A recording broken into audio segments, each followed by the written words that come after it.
Black Tag Sale now on at Curry's BC World. Save a massive €400 on the LG 48-inch Smart 4K OLED TV, now $1,149. Save €150 on the energy-efficient Samsung EcoBubble 9kg washing machine for just $449. And get a 14-inch Asus laptop with 128 gigs of storage and up to 12 hours battery life, now just $279. Save €80. Get in-store or online at currys.ie. Today's 9 till noon show is brought to you in association with Ulster Tyres. Are your tyres ready for winter? Call into Ulster Tyres in Letterkenny and Ballybuffet today. And now, it's time for the talk of the Northwest. The 9 to noon show with Greg Hughes on Highland Radio. Hello, a very good morning. It's the start of another week. It's Monday the 22nd November and it's 4 minutes past 9 and you're very welcome along to the 9 till noon show. I hope you're well. I hope you had a nice weekend. Chilly start this morning, wasn't it? Nice to see it, fresh and dry, but hopefully not too frosty going forward. Thinking on travelling to work and what have you. But anyway, we've a busy show lined up for you as we always do, and lots to come, but also lots of space for you to have your say, to raise your issues, to let us know some news in your area. How do you do so? Well, you WhatsApp or text this number. It's 086 60 25,000, 086 60 25,000.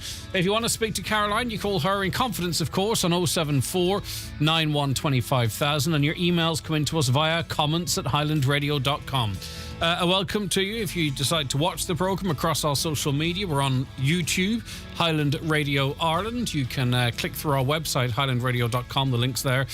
Or if you want to watch us on Facebook, it's /Highland Hub or Highland Radio News and Sports. Say hello, tell us where you're watching from, interact with us there as well.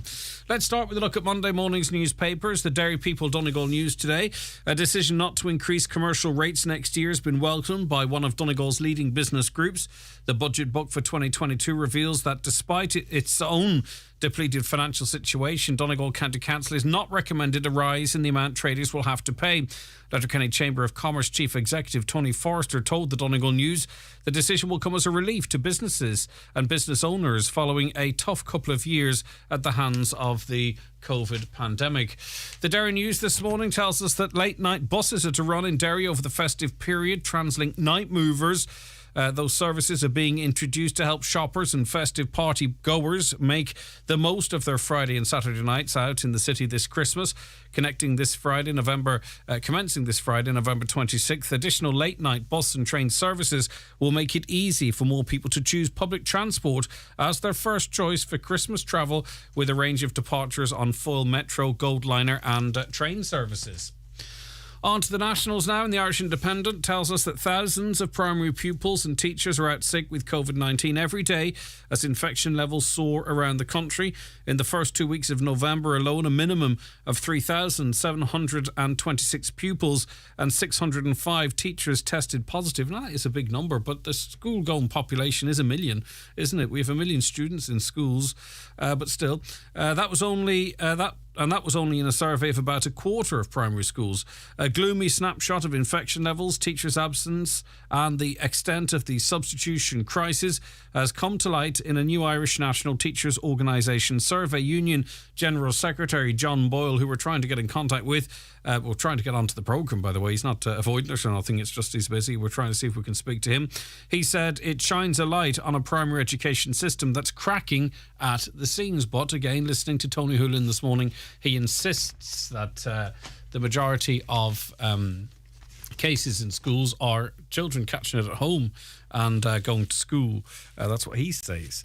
The Irish Times this morning, ministers are expected to consider retaining higher rates of financial supports for businesses at a special meeting today in light of the deteriorating COVID-19 situation. The Cabinet Subcommittee on Economics will receive an update on financial supports amid widespread infections across the state and new restrictions being imposed on businesses, particularly in the hospitality sector. As we know, industry sources said yesterday that restaurants, hotels and pubs had been hit by a huge number of cancellations of Christmas parties, and we touched on that with people from that industry last week on the programme that they were seeing Christmas parties being cancelled, bookings being cancelled. So this does not surprise. While a proposal is anticipated in relation to the employment wage subsidy scheme, a number of sources said they did not expect the government to reverse reductions in pandemic unemployment payments from $250 to $200, which kicked in last week. Opposition parties have been calling for the higher rates to be restored.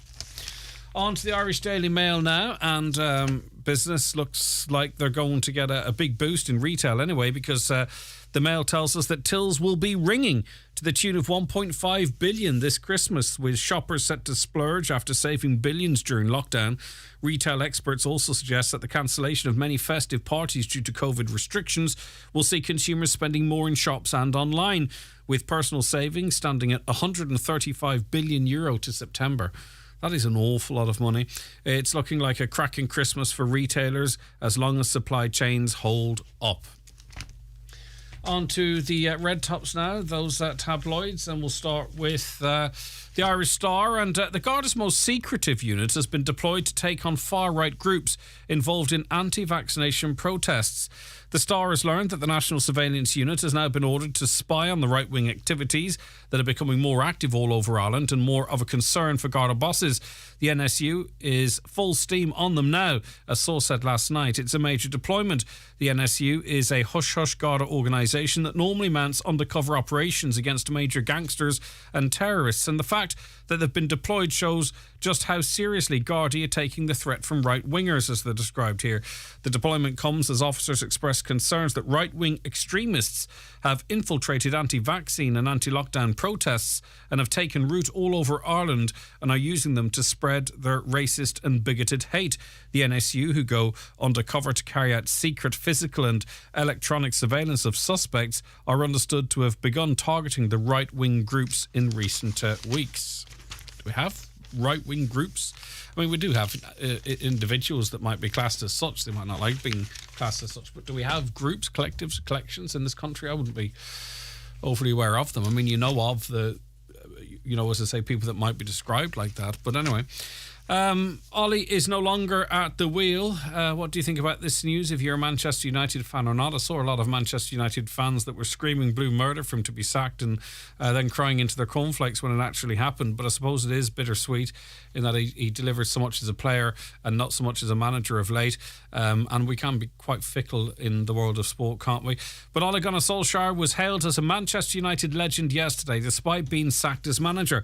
The former Red Devils striker, 48, got his marching orders after a humiliating 4-1 defeat at Watford on Saturday.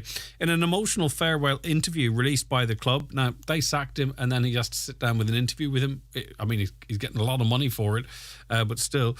Ollie said in the interview he has given everything and will leave by the front door. United forward Marcus Rashford tweeted a photo of the Norwegian with the words "Club Legend" beside a heart-shaped emoji. Now, Brendan Rodgers is in the... He is in the pole position, it seems, to take over, and some achievement, I suppose, particularly, if you've an interest. A lot of people here support either Manchester United and Liverpool. I'm not sure how many managers would have done both. It'd be a great string to his bow. He's in line, or he's being offered it anyway. He may be offered it. Who's to say? Brendan Rodgers, the next Manchester United manager, he might do a good job.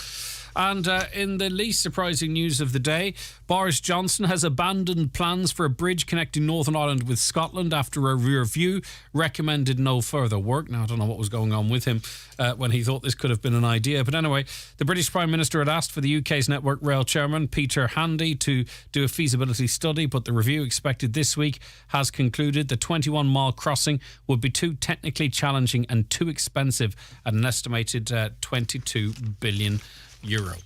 And also, how many of you stayed up to watch Jason Quigley's amazing achievement in getting that? He really,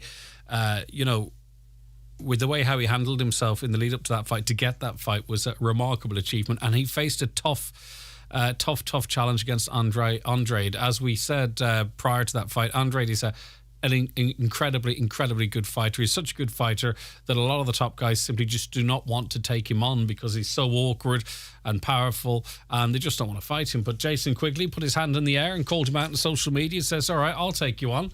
And he did. Andrade accepted accepted the challenge, and it was a whirlwind. It was brilliant. We had all the excitement building up to the fight. We had the 2 or 3 weeks leading up to it. It was so great to see. I don't know. I have a DAZN. I don't know how many people. I'd be a boxing fan. A lot of people might be casual boxing fans, but it's just great to see a local guy up on this massive worldwide platform that is DAZN. It's absolutely huge right across the world. And just to see one of ours involved in that, the way he conducted themselves in the press conference, the weigh-ins, the ring walk, and the excitement of the fight itself, which was a disappointment, of course. Andrade, huge puncher, broke Jason Quigley's jaw in the first round. And I didn't knock Jason Quigley out. I think if Jason hadn't broken his jaw, and even if he had, even having done so, I think he would like to have carried on. But the fight was ended, and you see it all too often in boxing. But I think Jason done us really, really proud, and I hope he's really proud of himself. And it's onwards and upwards. He put us up on the worldwide stage as well. And fair play to the ring announcer for DAZN. He is excellent, but he had the pronunciation of all of the Irish stuff down to a T. But it's onwards and upwards here for Jason. He's going to recover now, get his jaw back sorted, and I think we'll see him in big fights going forward. Hugely disappointing for him, but I hope on reflection he sees it as a remarkable achievement, and one that may not ever be done again by someone from Donegal on such a stage. Who's to say? Maybe, because he's inspiring others to follow in his footsteps. But a remarkable weekend for sport, and one of the highlights for me anyway was that whole experience that Jason and his team delivered for us. So fair play to him. Hopefully he gets home soon, lots of TLC, and I'm sure it won't be long before he's back in the gym. Today's 9 till noon show is brought to you in association with Ulster Tyres. Get your tyres winter ready. Drop in to Ulster Tyres in Letterkenny and Ballybuffet today. Want a job that really counts? Our next census takes place in April 2022, and we need census enumerators in your area. So, if you can work flexible hours and want to earn up to €3,200 for 10 weeks part-time work, visit census.ie to find out more. Are you troubled with painful varicose veins? Restore your confidence with vein treatment at Kingsbridge Private Hospital, Letterkenny. Our vascular consultants offer assessment, advice and options on the latest treatments available. So why wait? Say goodbye to varicose veins and hello to healthy legs. With appointments available, why not book your consultation today? Visit kingsbridgeprivatehospital.ie to find out more. Because life matters. Under the one sky, we share life's experiences. Love and loss and joy and pain. And grief is a natural response to loss. It helps so much to talk, to reminisce, to reflect. Irish Hospice Foundation Bereavement Support Line is open for all of us who are grieving. Free phone 1800 80 70 77 to talk to someone in confidence and for a shoulder to lean on. Hello, Farmer Tenny here from Tenny's Toys. Loads of top quality toys and models in stock. Everything from electric ride-on toys from the likes of Peg Parago and Razor to go-karts from Dino and miniature figurines from Schleich. We're Ireland's largest farm toy superstore, right in your doorstep here in Letterkenny. Oh, and online at tennystoys.com with express delivery. Savings Club now open with a wee deposit securing any item. Down by. At Letterkenny Shopping Centre, we're already dreaming about the festive season, so why not make a start? Park for free and enjoy your Christmas shopping this year. Letterkenny Shopping Centre, bringing you the time at 17 minutes past 9. Now, yesterday, the Irish Farmers Association brought its Save Irish Farming campaign to Dublin. A convoy of tractors and farm vehicles led by IFA President Tim Cullinan arrived in the city at lunchtime. The convoy replaced IFA's planned farm family rally, which was modified due to increases in COVID figures. Sean Lafferty's from Mallinhead and a student in agriculture in UCD. He joins us now. Good morning to you, Sean. Thanks for taking the call. Good morning, Greg. How are you? Not too bad. So, why do you think yesterday's protest had to happen? I know that the issues are well rehearsed, but it's very, very important, and no harm reminding ourselves, Sean.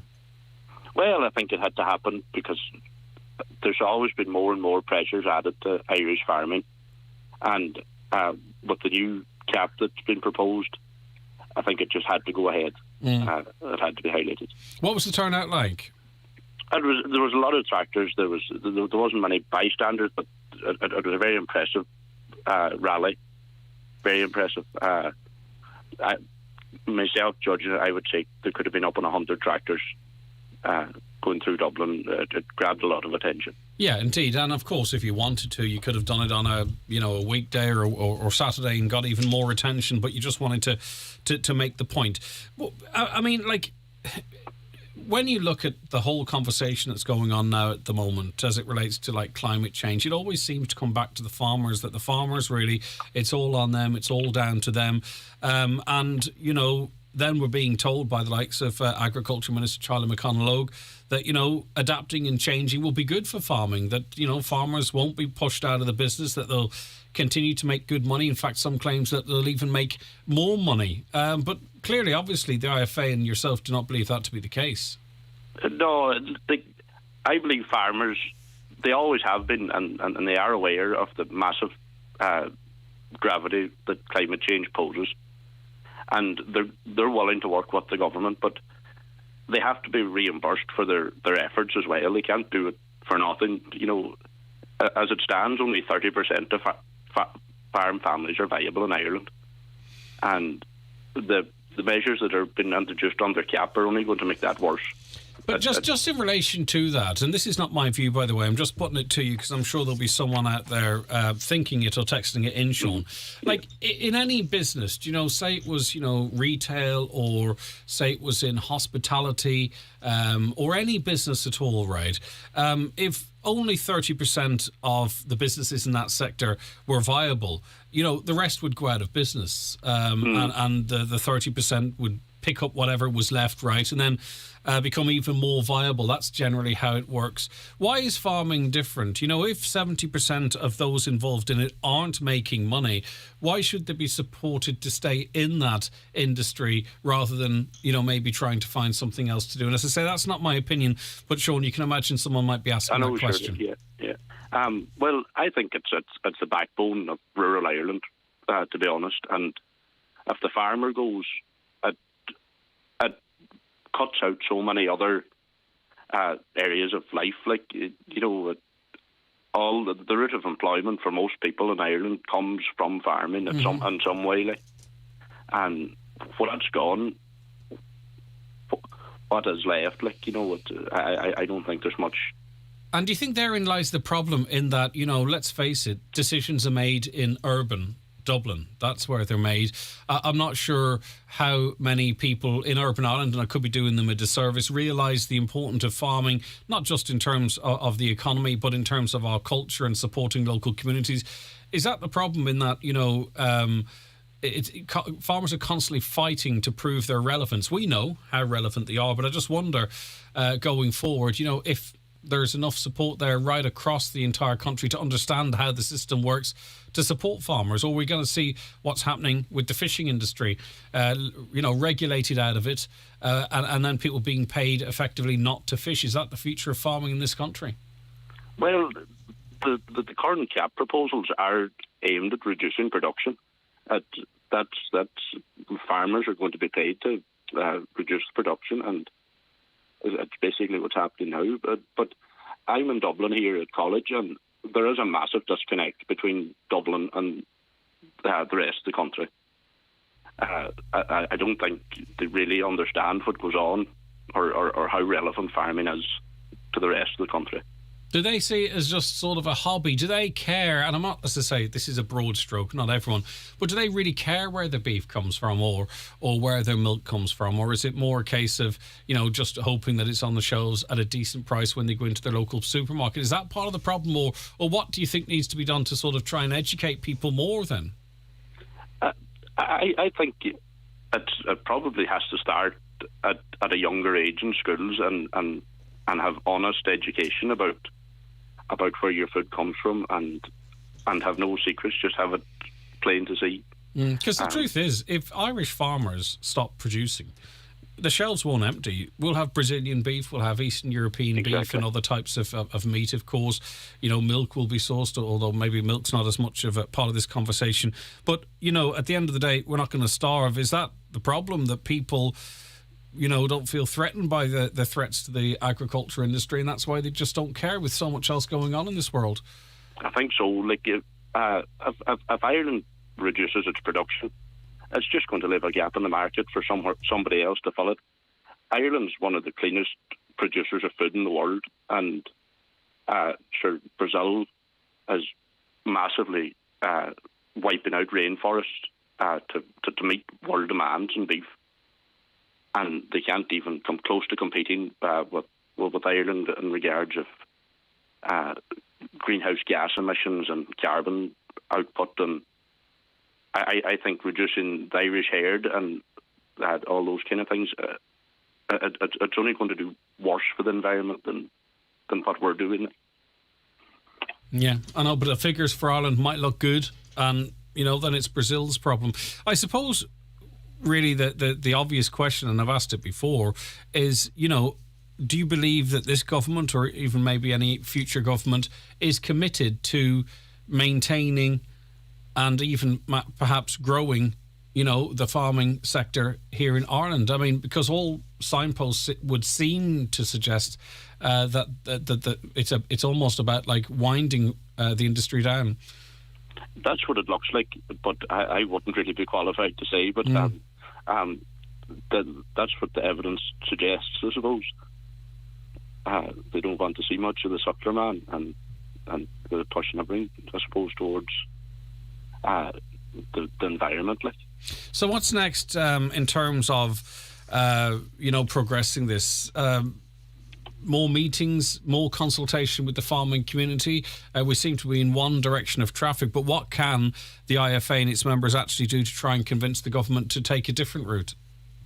Well, there has to be meaningful talks with farmers about any legislation that's been brought on that directly affects them. It's no good just forcing things on farmers and expecting them just to shut up and deal with it.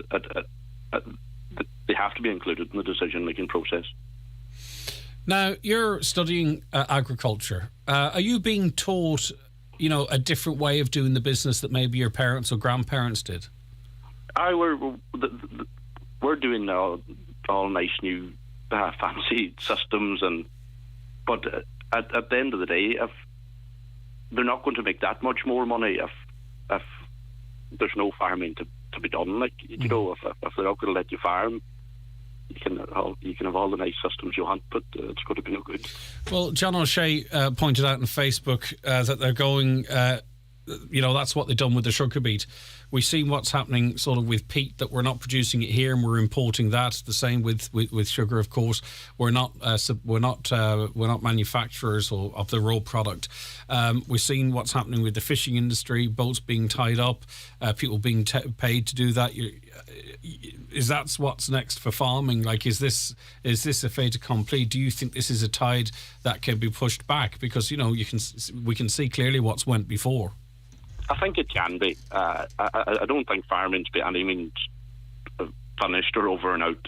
Yeah, but you don't want presumably a cohort of the big guys dominating it, and the small farmer, medium-sized farmer, become a thing of the past, because it is they, you could argue, that are actually the backbone of rural Ireland. Oh, without a doubt. At home, sure, that's what's there. It's the small and medium farmer, and it keeps the community going. Right, David, what do you say? I'm just listening to what you're talking about there. If you take the root of the problem back a little bit further, as to why the policy cap has changed, it all roots back to the UN Agenda 21, whereby they want to reduce agriculture. They want to reduce the population. The population of the world, or the population of... The population of the world, that's correct. Mm-hmm. There's a plant in Brazil, you were just talking about Brazilian beef, called JBS, who this weekend have just announced $100 billion investment in a lab in Spain, where they intend to produce lab-based proteins.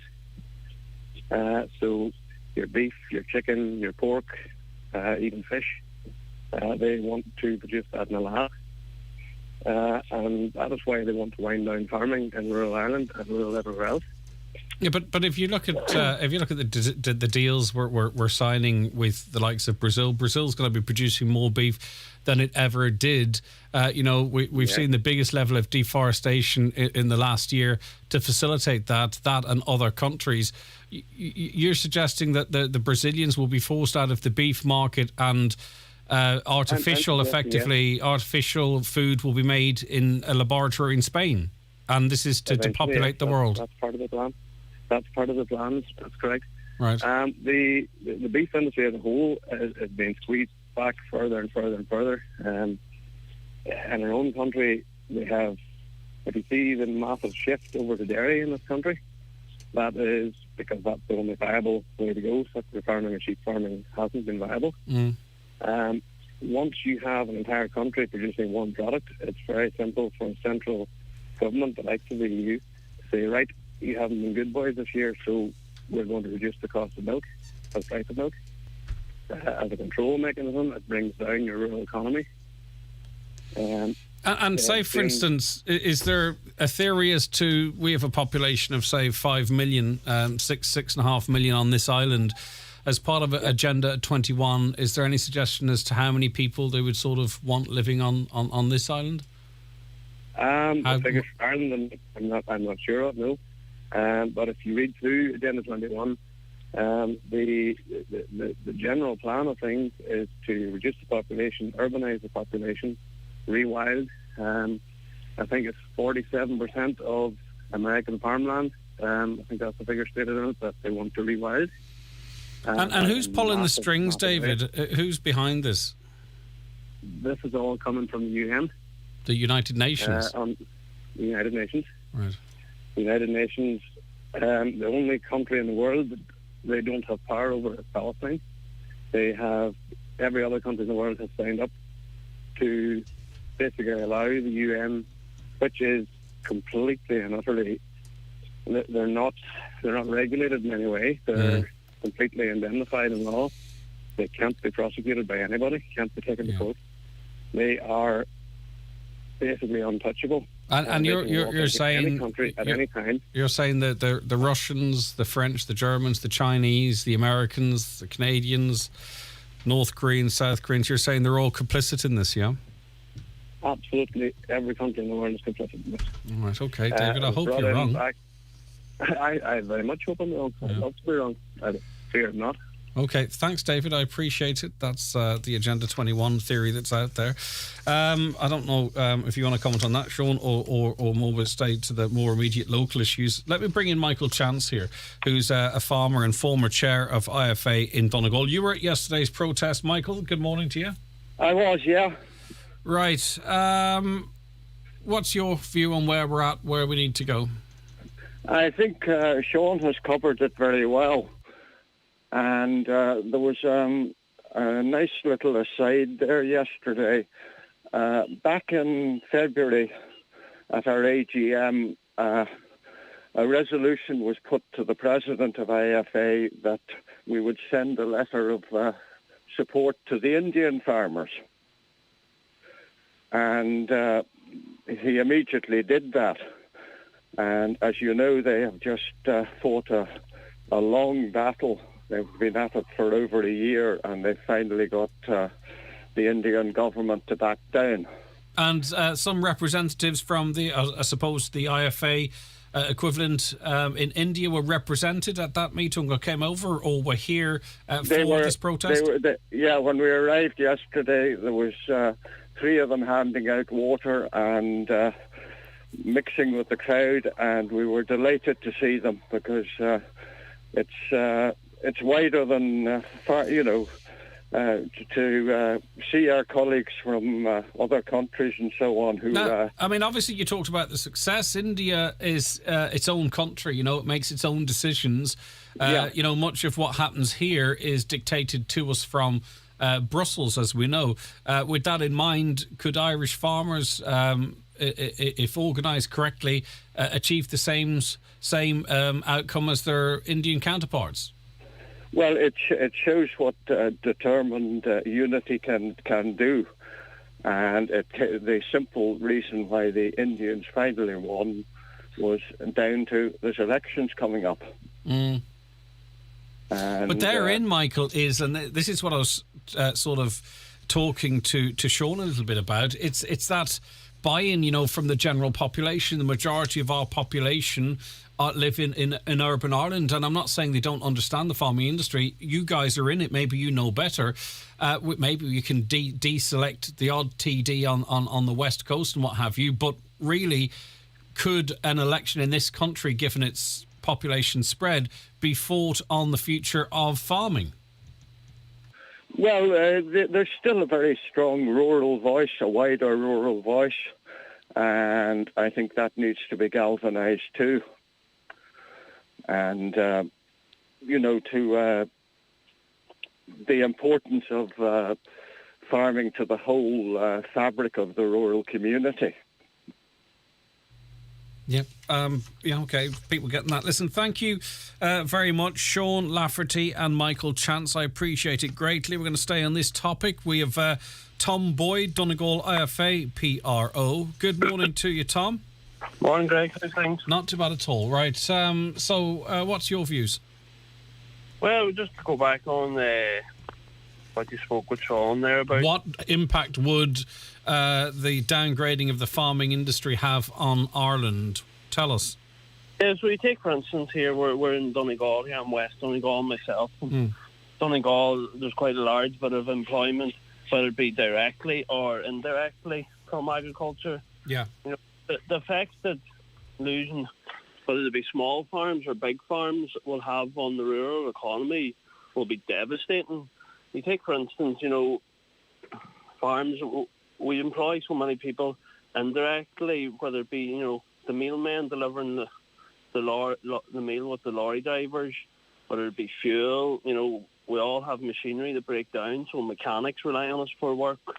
There's that many different people indirectly involved, so it's not just the farmers that'll be affected by it. Yes, there'll be a large portion of people will need a different job, like myself, for instance, full-time farmer. If the farming goes, I'll need a new job, but there's lots of people that we indirectly employ, and it will be a massive, massive dent in the economy for Ireland if farms do disappear.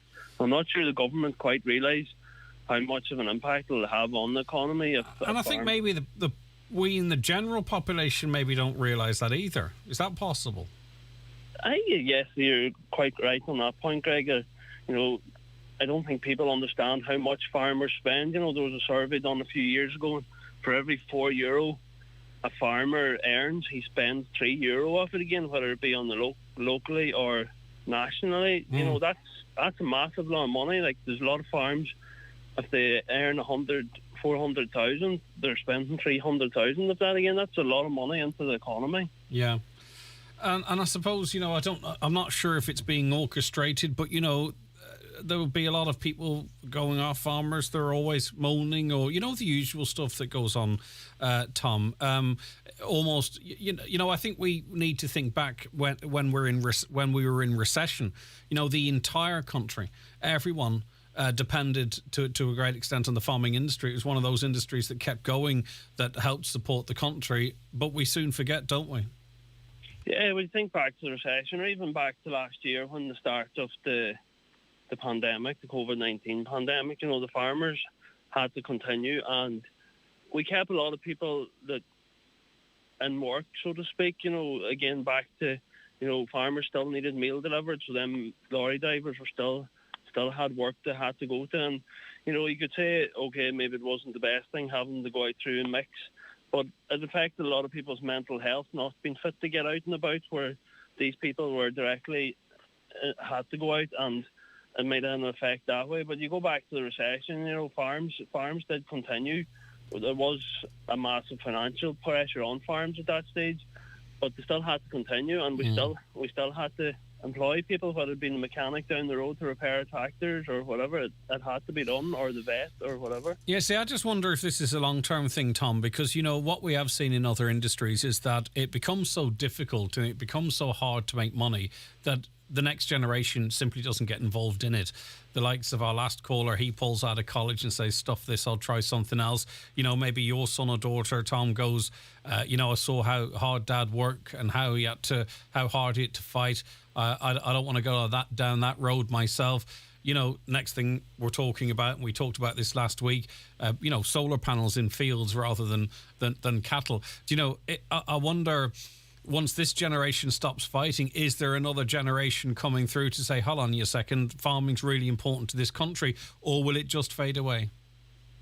It is fading away, Greg. Yeah. No doubt about it. You know, myself, I'd be on the lower side of the scale. I'm only in my early 30s, and you know, there's very few people coming involved. behind you.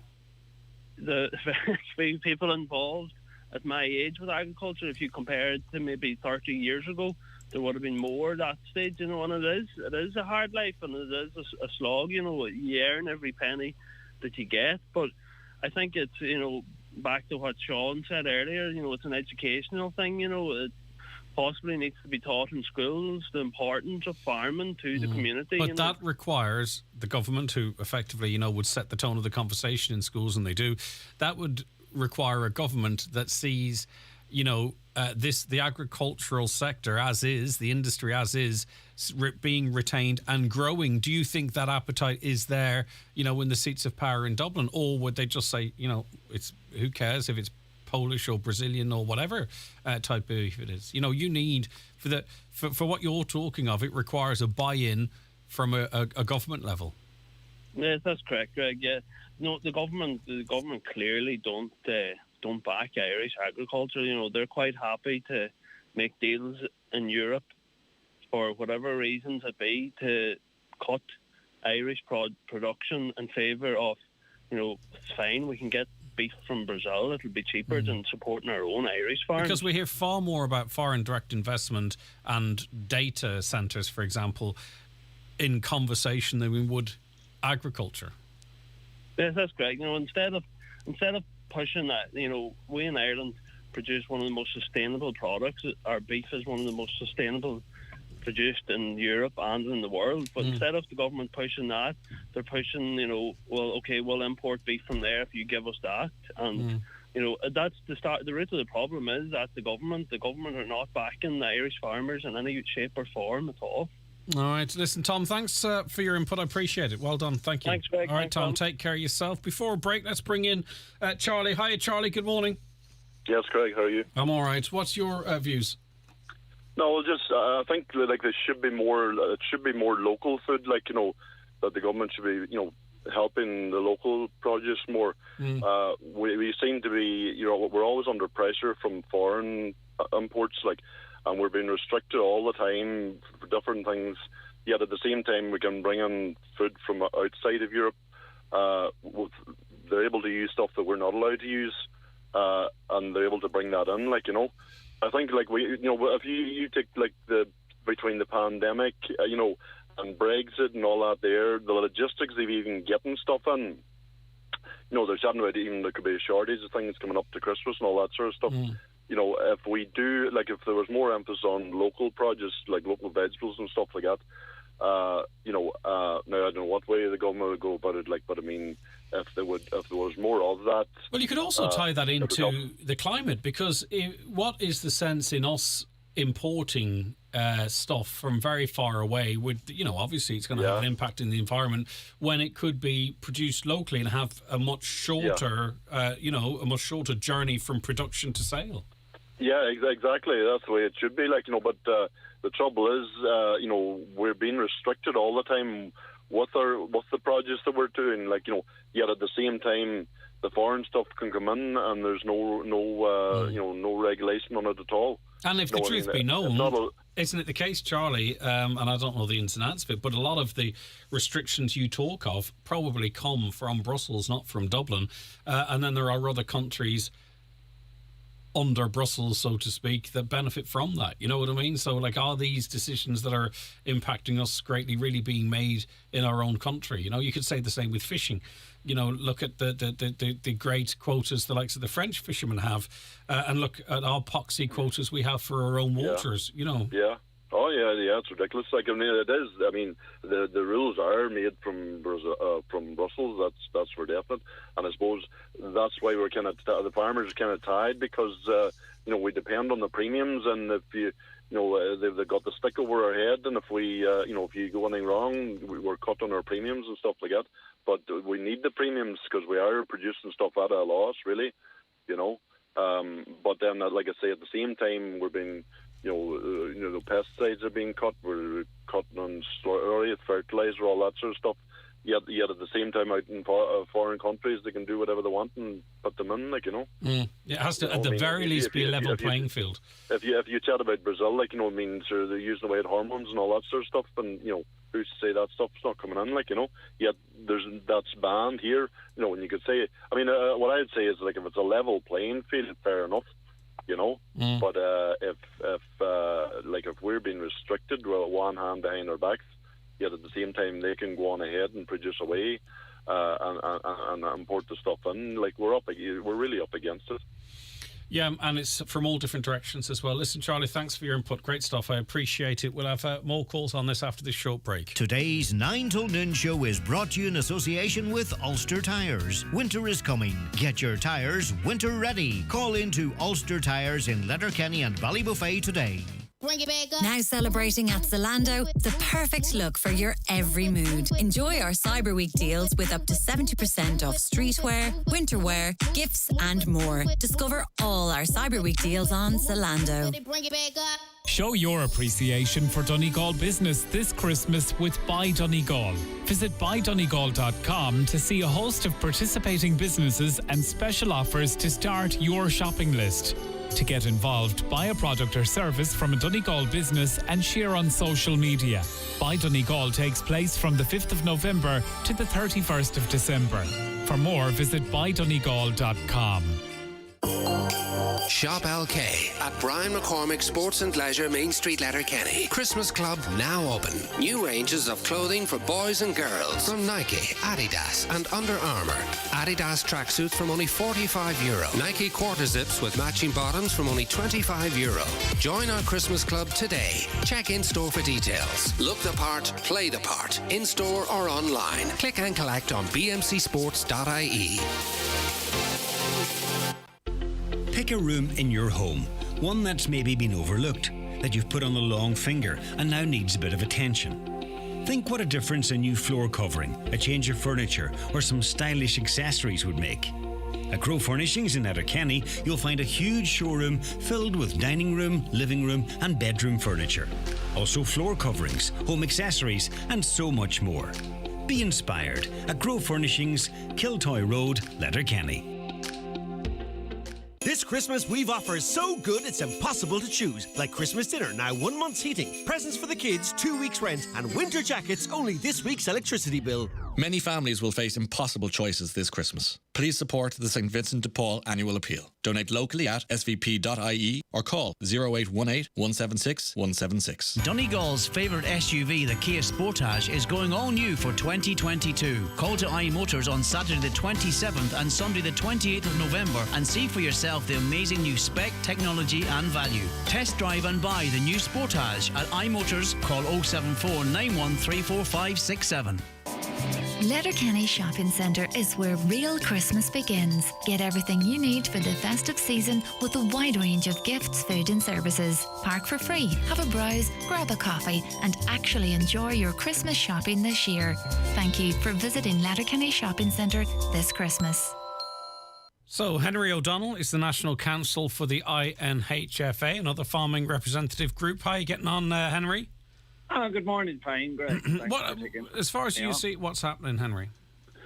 Well, I agree with the vast majority of what has been said this morning, but I think we need to be clear that there's actually two separate issues here going on at the moment. One of them is the review of the Common Agricultural Policy, the CAP, which will come into place in 2023. And the other is the whole area of climate mitigation. Talk to us about CAP for those of us outside the industry. What is CAP and its importance to the farming industry? Well, CAP is historically a support system for farmers to produce it's basically started off to subsidise food production so that there wouldn't be food scarcities and we wouldn't have issues with our supply of food. Now, it has developed a lot more in recent times, and now it's much more focused on the environment, Greg, and on protecting our water quality and our biodiversity. And so it incentivises how we do farming as well. It's not just about making it so that farmers can make a living. It incentivises that they do it in a certain way so that they can make a living, but also has impacts on other areas of society. Yeah, very much so. It has moved on from food production, and the objectives of CAP have changed through time. Now, it's very important, I think, that people know that the changes coming in the next CAP are actually quite positive for farmers in Ireland and in Donegal.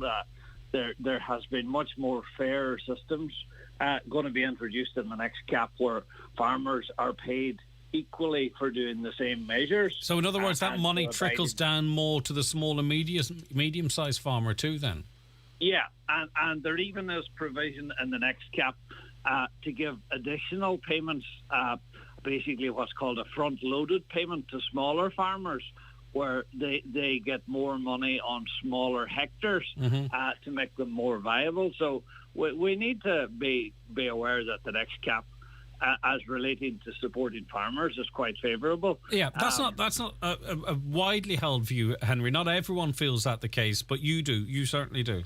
Well, that we have the figures from the Department of Agriculture, Greg, that the majority of farmers in Ireland, not just Donegal, in Ireland, benefit from the changes coming in the next CAP. So, like, the facts and figures are there. Okay. Now, how is it different then to climate agriculture? Because you believe it's a very important distinction to be made. Yeah, well, agricultural policy is very distinct relating to the CAP, but then we have broader policy relating to climate change and climate mitigation, and this is where the water's starting to get a bit muddy, Greg, that some of the overall objectives relating to climate mitigation, there's some conflict there with what's going on in agriculture, and we need to be very careful with it. And we have seen, even in Ireland here, some of our very sustainable suckler farmers effectively being targeted to reduce their numbers in the name of climate change. And the reality is some of the most sustainable forms of agriculture in Ireland have been targeted for reductions rather than maybe some of the more damaging or more intensive types of farming. Why would that decision be made? Why would farmers having less of an impact on the environment be targeted while others are let off? Well, I think we have to be aware, Greg, that we have huge agribusiness interests in Ireland, which are an extremely powerful lobby group, and that they see some of the maybe what would be good policy decisions as actually affecting their supply of raw materials, and their agenda is different, and they want to maintain that they have a cheap supply of raw materials to process to make huge profits from, and that unfortunately has been influential as regards climate policy, and some of our policy at the moment would seem to be very flawed, Greg. It's not going to be effective, and it has been diluted by agribusiness interests effectively. So your belief is that we are being seen to be taking action, but those who are best equipped to lobby are actually not really being impacted at all. So while we've been, and it is other sections of the industry that's been thrown under the bus to protect all of this. That's the... Exactly. And when it comes to corporate... At a government level or your EU level? Probably a bit of both when it comes down to it, Greg. That, as I say, the agribusiness lobby is extremely powerful. Oh, as you can imagine. Anything that's very rich is very powerful. In Europe. Yeah. All right. Interesting stuff, Henry. Very interesting comments from all of you guys. Thanks very much indeed. Henry O'Donnell there, National Council member of the Irish Natra Hill Farmers Association. Today's 9 till noon show is brought to you in association with Ulster Tyres. Get your tyres winter ready. Drop in to Ulster Tyres in Letterkenny and Ballybuffet today. Do you currently have vacancies that need urgently filled? Do you require temporary staff for the Christmas period? Have you tried various ways to find new staff but didn't succeed? Let Highland Radio help you source and fill your current vacancies in the most cost-effective way. Simply sign up to our new job spot and we will tell our 70,000 daily listeners about your vacancies. Every Monday, Wednesday and Friday during our primetime shows, we will broadcast the latest job opportunities across the Northwest and into counties Derry and Tyrone. For more information, contact the advertising team on 07491 25322 or email advertising@highlandradio.com. Highland Radio, we're here for you. Already thinking about your Christmas party? At Lucas Burger, Pasta and Pizza Restaurant in Letterkenny, we have the perfect party package for you. You'll enjoy an amazing choice of freshly cooked foods from our special Christmas menu. Let our family look after you this Christmas at Lucas. To book, call 074 911 3404. Starting from Monday the 22nd of November, Letterkenny Driving Range has a one-week Black Friday special with 20% off all stock. Yes, golf clubs, bags, balls, clothing and accessories. If it's in store, it's on offer, but only while stocks last. Letterkenny Driving Range, where the real golfers go. At Cherrymore Kitchens and Bedrooms, we are now operating out of one new state-of-the-art showroom in Donegal Town. And we invite you to visit our new 5,000 square foot Donegal Town showroom to discover the latest eye-catching designs. Remember, at Cherrymore, you're dealing directly with the manufacturer, which means high-quality kitchens at factory prices. Start planning your dream kitchen or bedroom by calling Cherrymore on 074 9725 822. Cherrymore, 25 years delivering value, quality and service all over Ireland. GiveBlood.ie know we can count on you, our community of blood donors, to give blood and to choose to be there for others in their hour of need. Blood donors from Ballybuffet and Dunloe should attend the clinic in Jackson's Hotel in Ballybuffet from Tuesday 23rd to Thursday 25th of November. To ensure social distancing, all donors need to make an appointment, so call 1850 731 137 to book your time. New donors are welcome. Visit giveblood.ie to check eligibility and clinic details, because we count on you. Neville Maguire here, and I love this time of year. It's a great time to try out new recipes for the big day. It'll come as no surprise that I think cookware makes a great Christmas gift. And my Cook with Neville Maguire range at Dunnes Stores has plenty to choose from. You'll find lots of great gift ideas, from colourful cast iron pots to the versatile skillet pan, as well as great kitchen gadgets. Shop the Cook with Neville Maguire range at Dunnes Stores today, in-store or online. Highland Radio weather updates with National Fuels Pierce Road, Letterkenny, for all your solid fuel needs at the keenest prices. 9137 400 or nationalfuels.ie. So as you know, frost in many parts this morning. It'll clear by mid-morning, and today will be largely dry with sunny spells. Cloud will increase across the northwest as the day goes on, with perhaps a little coastal drizzle developing. Temperatures today 7 to 9 degrees, and it's going to be pretty chilly overnight all week. Right, okay, we do have one more break to catch up on. Stay tuned. Coming up after these messages, we have the news and obituary notices, and then we'll be back with more after that here on the 9 till noon show. Today's 9 till noon show is brought to you in association with Ulster Tyres. Are your tyres ready for winter? Call into Ulster Tyres in Letterkenny and Ballybuffet today. Do you suffer from high cholesterol, menopause symptoms, digestive issues, anxiety, aches and pains, or a lack of energy? The highly trained team at The Natural Way Letterkenny can provide advice on natural remedies for a number of individual health issues. The Natural Way also has its own brand of herbal treatments to help fight fatigue, relieve digestive discomfort, maintain a healthy immune system, and alleviate common menopause symptoms. The Natural Way at Letterkenny Shopping Centre, your one-stop health shop. New this week in Home Store and More. All our Christmas table linen is half price. Time to get Christmas ready with festive patterns for the table that is at the heart of every home.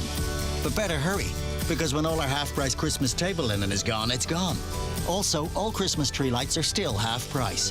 But when all our half-price Christmas tree lights are gone, they're definitely gone. So order online before 2 p.m. today for next day delivery, or drop by your local Home Store and More. Home Store and More. A happy home. Candles, lanterns, Christmas trees, decorations and all types of lights. Everything you need for Christmas. Experience the magic of Christmas at Cooney's. Our biggest and best Christmas shop has outstanding value on lights and trees. There really is something for everyone at Cooney's Letterkenny Retail Park. Don't miss the crazy Black Friday deals right now at Watson Hire in Letterkenny. Up to 70% off the recommended retail price on hand and power tools, paint, homeware, clothing and much more. Many are at clearance prices that won't be repeated. Loads of great present ideas now reduced. That's amazing Black Friday deals right now at Watson Hire, Kiltoy, Letterkenny. Visit watsonhire.ie or see Facebook for daily offers. It's Black Friday sale time in Inish Fitness at the Waterfront Hotel Dunlow. Save a massive 20% on memberships from 26th to the 30th of November. Give your loved ones the gift of fitness or treat yourself to a healthier you. Secure your membership or gift voucher with 20% off by calling Inish Fitness Dunlow 074 95 22 590. You can pick up all the ingredients for a great Black Friday deal at Tesco Mobile, like the incredible iPhone SE, free for just €30 a month on our bill pay plan. That's a saving of $199.99. Plus, you'll even get 99% network coverage. This is Supermarket Mobile. Visit us in-store or search Tesco Mobile. Every little helps. T's and C's apply. 24-month contract payable by direct debit. 99% population coverage. See tescomobile.ie for full plan details and T's and C's. Are you switched on to your energy rights? If you're worried about rising energy costs and are having difficulty paying your gas and electricity bills, you should contact your supplier. Energy suppliers are required to assist customers in genuine financial difficulty and can put in place payment arrangements, such as pay-as-you-go meters or payment plans, to help you better manage your gas and electricity bills. For more, go to cru.ie. Brought to you by the Commission for Regulation of Utilities. Live, on air, online and on the Highland Radio app. This is Highland Radio News. It's 10 o'clock. Good morning. I'm Catherine Gaffney. The primary school system is creaking at the seams, according to the Irish National Teachers Organisation. A survey of around a quarter of primary schools has found that 605 teachers were COVID positive in the first 2 weeks in November. In almost a third of instances, principals could not find cover for an absent teacher. INTO General Secretary John Boyle is calling for mass testing in schools to be reintroduced. The danger here is that whilst there's 9,000 children now this week in the last fortnight had COVID, that there could be up to 13 or 14,000 children with COVID in schools who are asymptomatic. And, you know, there was a way of finding out about those things up until the 27th of September, but those supports were stripped out, and we believe that a lot of the supports have to be reinstated. Donegal County Council has taken the decision not to increase commercial rates next year. This is despite the local authority's own depleted financial situation, according to the budget book for 2022. The council meet this Thursday to discuss the budget for the year ahead, where they will hear the decision is based on the need to allow many businesses transition from a COVID era to normal trading.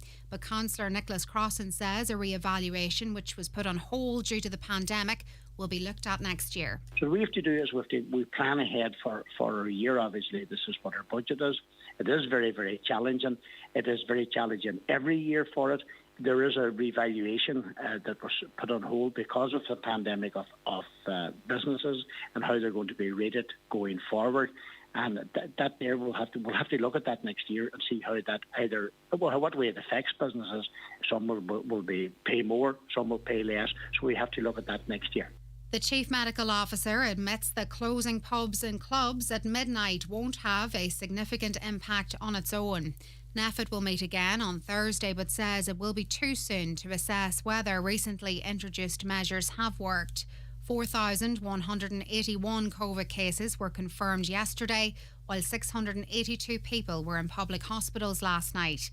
Dr. Tony Houlihan says closing hospitality at midnight sends an important message to the public. But I think it's an important signal. So government did more than just that. They also mandated people to work from home unless absolutely necessary. And that the signal that comes from all of these things, that this is now a serious situation that's having a serious impact on public health in the first instance, which is most important, and then a secondary effect on the impact in terms of our healthcare system, particularly on hospitals. The Stormont executive is meeting later to decide whether or not to bring in tougher COVID restrictions in Northern Ireland. Health officials are recommending new measures come into force before Christmas. They include tougher enforcement on mask wearing and a new scores on the door system that would rate businesses on their compliance with COVID health advice. People in the north could also be told to work from home again. These people in Derry expressed mixed views on the proposal. It doesn't really affect us, but I think the younger generation, I think they need to be out at work and socialising. I don't know. I mean, can they actually work when they've got children around them and things like that? It must be pretty annoying. So I would not be terribly happy with any extension of working from home. Firefighters are currently tackling a blaze in Derry. In a statement, police say that the Bridge Street and Orchard Street areas of the city are currently closed due to a building on fire in the area.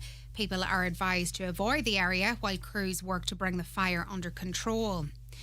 Hundreds of people gathered at the Donegal border crossings on Saturday, calling for the post-Brexit arrangements introduced for the North to be protected.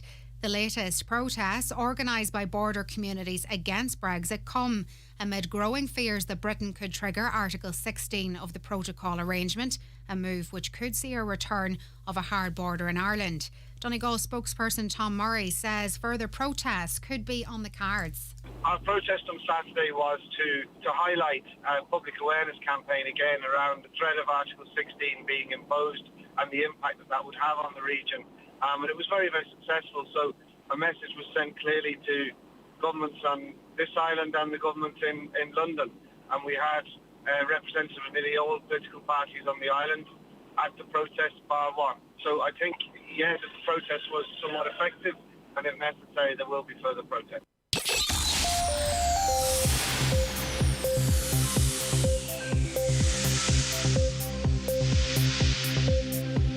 Weather now this morning will be mainly dry with sunny spells. The cloud will increase later with a little coastal drizzle possible. Temperatures 8 or 9 degrees. That's it for now. We're back with the headlines for you at 11 o'clock. Until then, good morning.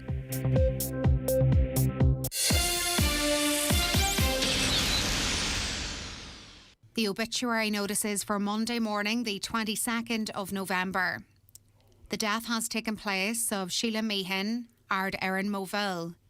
Sheila's remains are reposing at her home. Funeral from there tomorrow morning at 10:30 for 11 o'clock requiem mass in St Pius the 10th Church Moville, followed by burial in Ballybrack Cemetery. Family flowers only, donations if desired to St Vincent de Paul, care of any family member. The funeral mass can be viewed live on movilleparish.com. The death has occurred of John Gormley, Mullinty Boyle, Glanties, and formerly of Ballinamore, County Leitrim. Removal from the Eternal Light Chapel of Rest, Letterkenny, at 5 o'clock this evening, going to St Connell's Church, Glanties, for 6 o'clock to repose overnight. You may sympathise with the family until 8 p.m. House private. Funeral mass tomorrow morning at 11 o'clock, with burial afterwards in the local cemetery. The funeral mass can be viewed live on churchservices.tv/Glanties.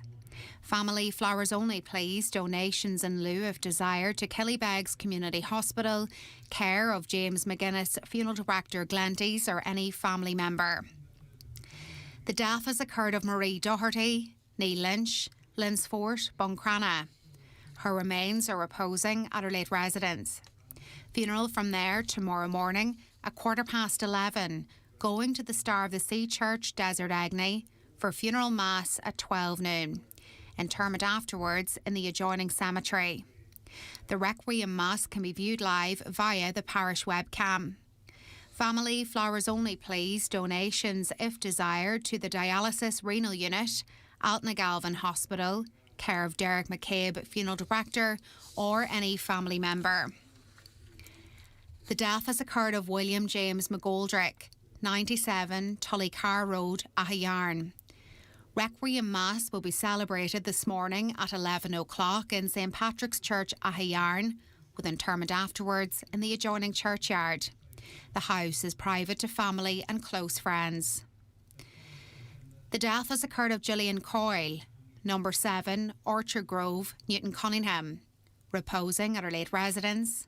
Funeral from there this afternoon at 12:30, going to All Saints Church, Newton Cunningham, for 1 o'clock Requiem Mass, burial afterwards in the adjoining cemetery.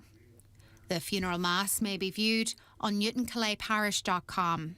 Family flowers only please, donations in lieu if desired, to Little Angel School, Letterkenny, care of any family member, or Kelly's Funeral Directors, Oakfield, Refoe. House private before the funeral today, please. And the death has taken place of William Glacken, Ballygorman, Mallinhead. His remains are reposing at his late residence. Funeral leaving there this morning, going to St Mary's Church, Lag Malin, for Requiem Mass at 11 o'clock. Interment afterwards in the adjoining cemetery. The house is strictly private for family only at the request of the deceased.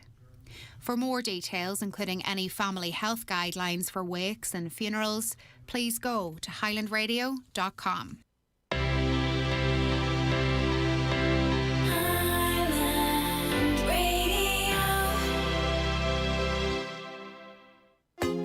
Black Tag Sale now on at Curry's BC World. Save a massive €400 on the LG 48-inch Smart 4K OLED TV, now $1,149. Save €150 on the energy-efficient Samsung EcoBubble 9-kilo washing machine for just $449. And get a 14-inch Asus laptop with 128 gigs of storage and up to 12 hours battery life, now just $279. Save €80. Get in-store or online at currys.ie. With all the stories that matter across the Northwest, it's Greg Hughes on the 9 to Noon Show on Highland Radio. Okay, just before we get to the bingo numbers, we'll go through some of your comments. A caller says, it's a bit rich talking about deforestation in Brazil when we are the most deforested country in Europe. We just cleared our forests longer ago to make our farmland. Other poorer countries are just catching up. That says James. Greg, I wouldn't buy foreign meat no matter how cheap it would be. Okay, but it's not always labelled as it might appear, but I take your point. I presume you are the type that would make sure you know exactly where it's coming from. Another texter says the other small medium farm organisations, the INHFA, welcomed getting a better share of their cap, and actually we were speaking to their rep there. Why is the government so hard on farmers when you look at Japan, China, with the smoke they have in their skies? Well, China has a fifth of the population, isn't it? Per head, their output, their damaging output's less than ours. And maybe that's the metric they're going by. During lockdown, the air was never cleaner. Farming never stopped. The small farmer supports the economy more than the big dairy farms, as they are just working to pay off big bank loans. That's an interesting comment, that is, because even though we were in lockdown and you know, our private vehicles and all were off the road, the air wasn't actually that much cleaner. If you look at the statistics, I went through them there a couple of weeks ago, and I'm not disputing what you're saying, but I would have thought that we would have, you know, we're still going to come in last year missing our targets. Hi, Greg. There are two issues at play at the moment. The new cap is favourable to the vast majority of Donegal climate mitigation policies. On the other hand, it's very negative for farming and needs reviewed. Thank you for that. And other farmers need to go with the flow, re global warming. Why not use their acres of land to plant celery and other vegetables that's got good benefits for all? Father McDwyer in Glenconmakill back in the 60s created an industry in the wild west of Donegal to keep people from emigrating, and it worked. Farmers need to follow suit now as a result of our suitability, re-cattle and greenhouse gases. The farmers are the first line of defence for our environment and need to be supported, says this caller, to do this whilst protecting the environment. I'd appreciate if you could bring the attention to the traffic lights at Maclay's Corner at Stranraer. This is an accident waiting to happen.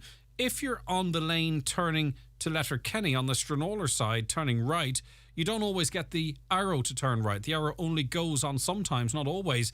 Then the lights go red.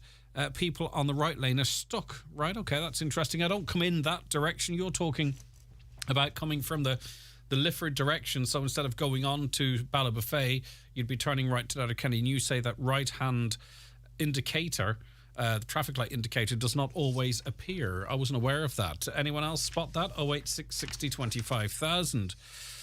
They have put the fishermen out of business, says a texter. Another bin in a hotel last evening asking nobody for vaccination certs. Don't understand it. And I do see that. And there was... I think it's someone on Snapchat or something that I'm connected to. I saw one of their stories, and there were younger people. They were given out about the fact that they weren't asked for their IDs on a night out.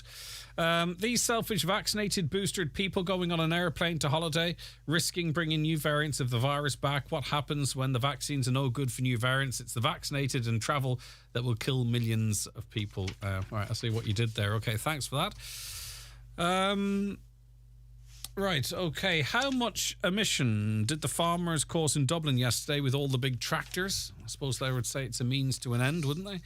Greg, if Donegal County Council builds an SI house on your land and the house is falling down with mica, is that not a breach of contract on the council's behalf?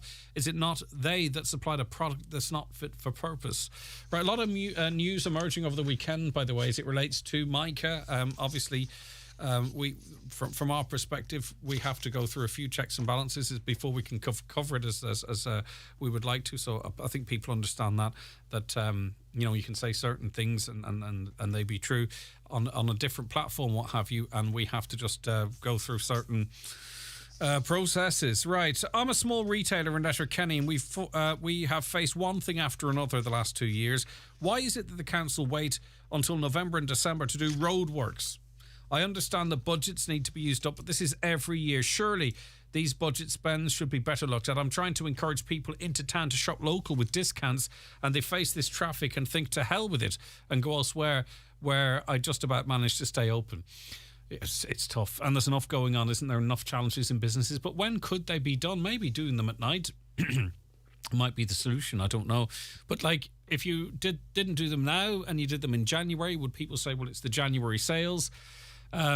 If you did it in the summer, would people might say, well, there's lots of tourists and they're just going around Letterkenny and they're not coming in. I don't know. When would a good time, has it ever been looked at, I wonder? When would be a good time to do roadworks in urban areas? What time of the year? Or are you saying maybe, do them over the course of a year so that they're less disruptive? I don't know. 086 60 25,000. Right, good luck if you're playing the bingo today and supporting the National Council for the Blind of Ireland. It's time for NCBI Bingo on Highland Radio. It's Monday, the 22nd of November. You're playing on the green sheet. The reference number is S11. It's game number 47. The numbers are 71, 4, 80, 46, 50, 34, 74, 30, 49, and finally 1. Phone your claim to 9104833 before 8 tonight, leaving your name, contact number and the name of the shop where you purchased your book, and we'll call you back the next working day. Get all your NCBI bingo information at highlandradio.com. Today's 9 till noon show is brought to you in association with Ulster Tyres. Get your tyres winter ready. Drop in to Ulster Tyres in Letterkenny and Ballybofey today. Buy a ticket. Buy a ticket in Highland Radio's mega draw to win a car. Get your ticket by November 30th and automatically enter an extra draw before the big draw. Big draw. One lucky winner will walk away with €2,000. Imagine, that's Christmas all wrapped up. Christmas sorted. The draw will take place on Wednesday, December 1st on the 9 till noon show. 9 till noon. And you're still in with a chance to win the Kia X-Ceed worth over €28,000. 28 grand. It's that simple to win that car. To get your ticket, log on to highlandradio.com. Highland Radio, exceeding your expectations. Ooh. This Christmas, give the gift of books from Eason with the best of fiction, including John Banville's gripping April in Spain, Dinner Party by Sarah Gilmartin, Jeffrey Archer's Over My Dead Body, Leanne Moriarty's riveting Apples Never Fall, and Colin Tobin's dazzling epic The Magician. That's Christmas gifts bringing us together again at Eason, in-store and online. Milford Tiles and Wood Flooring, Milford Retail Park now open. Large range of wall and floor tiles on display and in stock. Over 70 different laminate floors to suit every pocket. Tilers and wood fitters available. You're welcome to call in and have a look around. Milford Tiles and Wood Flooring, 083 091 0707. At Tesco, we're ready to celebrate the holiday season with big offers. Give a seasonal roast a go with Tesco Irish Beef Slow Roasting Joint, now half price. And why not pair it with some roasted veg? With Tesco Red Onion 3-pack, 89cent. And Tesco Carrots 500g, just 49cent each. Or spread some festive cheer with Aero Bubbles 92g, My Waddy no added sugar, orange and pineapple 1 litre, and more, any 5 for €5. Shop in-store or online at tesco.ie. Tesco. Every little helps. Some days the couch just calls to us. Take a seat. Grab the remote. My cushions are extra cozy today. And while we all want to get off the couch to set a healthier routine, not knowing how to start can feel overwhelming. Healthy Ireland is a trusted source for easy-to-follow tips and advice, like getting a friend involved with your healthy habits so they'll be able to motivate you on those tougher days. Search Healthy Ireland and get set for life this winter. From Healthy Ireland, a Government of Ireland initiative supporting health and well-being for everyone, and helping us off our couches.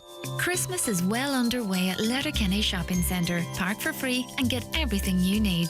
Thank you for shopping with us this Christmas. Letterkenny Shopping Centre, bringing you the time at...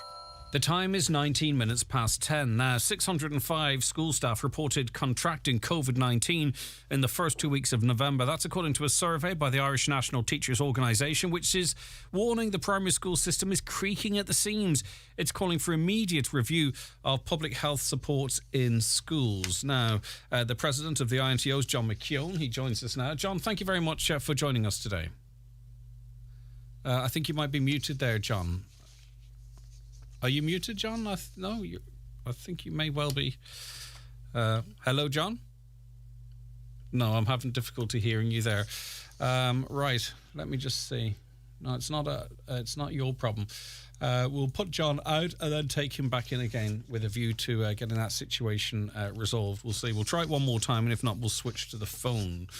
Right, okay. Imagine if there was a real climate disaster, how would we be able to feed every person in Ireland? Should we not be encouraging the small local farmer to produce local produce for its local villages and towns? It's not good for the population of the environment. So let me just see now if we can hear Joe. Are you there, Joe? Good morning, Greg. Great to have you with us. I can hear you loud and clear. Technology doesn't always work the first time. Best to persist. Indeed. Right. In my preamble there, I was talking about figures that was drawn together from a survey by the INTO. And then listening to Tony Houlihan this morning, he says it is their view that if a student has COVID in school, they caught it at home or caught it out and about, and they brought it into school with them. There seems to be a contradiction there. What do you believe the case to be? Well, I suppose I don't think it really matters where they catch it. I think if they have it, they're quite likely to transmit it. And so the issue for us is that right now we are very, very clear that there are almost 9,000 children who have COVID-19 who are primary school age.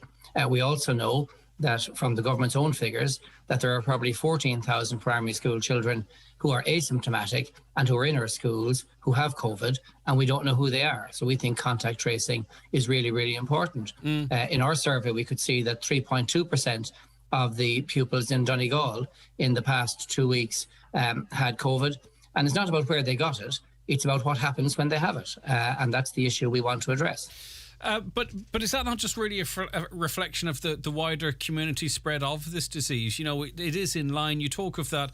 I mean, we've a school-going population of around about 1 million. You know, when you compare it in that way, the figures are, you know, around about perhaps how this disease is spreading in the community. Is it maybe more a case that the INTO should be saying to mums and dads and guardians, if your child's got symptoms, don't send them into school? And that is very much a message that we would give.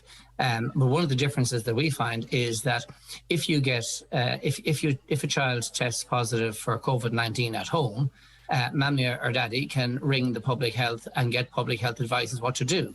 But for the principal in the school, the public health advice that was available to them is not there. So, for example, principals who've been contacting me this morning telling me that they had to notify maybe 14 or 15 parents, and the parents are saying to the principal, yes, and what do I do? And they're looking for public health advice from the principal, which the principal doesn't have. So the principals effectively become the government's contact tracing team in an unofficial capacity, really. Yeah, operating 24 hours a day, 7 days a week, without any support and backup. And I think in relation to the contact tracing, I think the important thing is this. When it was removed because it was expected that numbers would stabilise or decrease. And that was exactly what was said at the time. Now, we know they didn't stabilise and we know they didn't decrease. So we really believe that contact tracing would be really, really important to bring it back into school. I think that's kind of a favourable read of the situation, because the way it looked to me and the way the conversation was going at the moment was that it felt to me like the decisions were made to let COVID pass through that demographic, because maybe it would get us closer to, that non-existent, it seems, herd immunity. Maybe it would avoid having to go down to the lower age groups in terms of, vaccination. There is a lot of people believe that we made a choice to let COVID pass through our schools. Well, certainly it would be very concerning if that choice was made without parents being informed that was a policy decision. But very definitely what we can say 100% certain is that the situation now is not what we expected it to be at the end of September. So we should do something different. Now, we're also highlighting the fact that because COVID has increased in the communities, that we also have a situation where staffing in schools is a big problem. And 1/3 of the substitutable days could not be filled. And therefore we had to get special education teachers to be diverted from special education into the mainstream classroom. So we're coming forward with solutions to that as to how that can be resolved, because we need to do these things to make sure that every class can remain open every day between now and Christmas. So at what point do you have to say, right, well, we can't actually keep going like this? Like if the government and NPHET continued to insist that schools aren't a problem, yet you look at the heat map of cases and consistently the 5 to 12-year-olds are red and they're being joined now by the slightly older cohort, and you see the pressures it's putting on your members. Like, at what stage does the INTO say, right, we've asked, we've made these appeals, we have to look at something else here in the interest of our staff? Well, I mean, our first port of call is to actually see what solutions are available. So we do think that by, redeploying inspectors and those involved in curriculum development back into our classrooms and using our student teachers, that will help the situation, because obviously closing schools is a last resort. Now, the INTO doesn't close schools. That's a public health decision. But what happens on the ground, and we've seen it in recent weeks, is you'll have more and more cases of individual schools who just won't have a Garda-vetted body to put in front of your children on a particular day. And that will cause a huge disruption to families, obviously.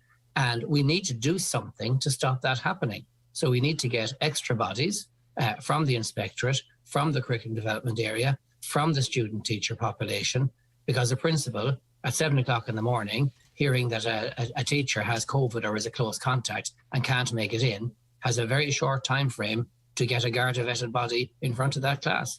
And it's very, very difficult. Is there any argument for a closure of schools for a period of time?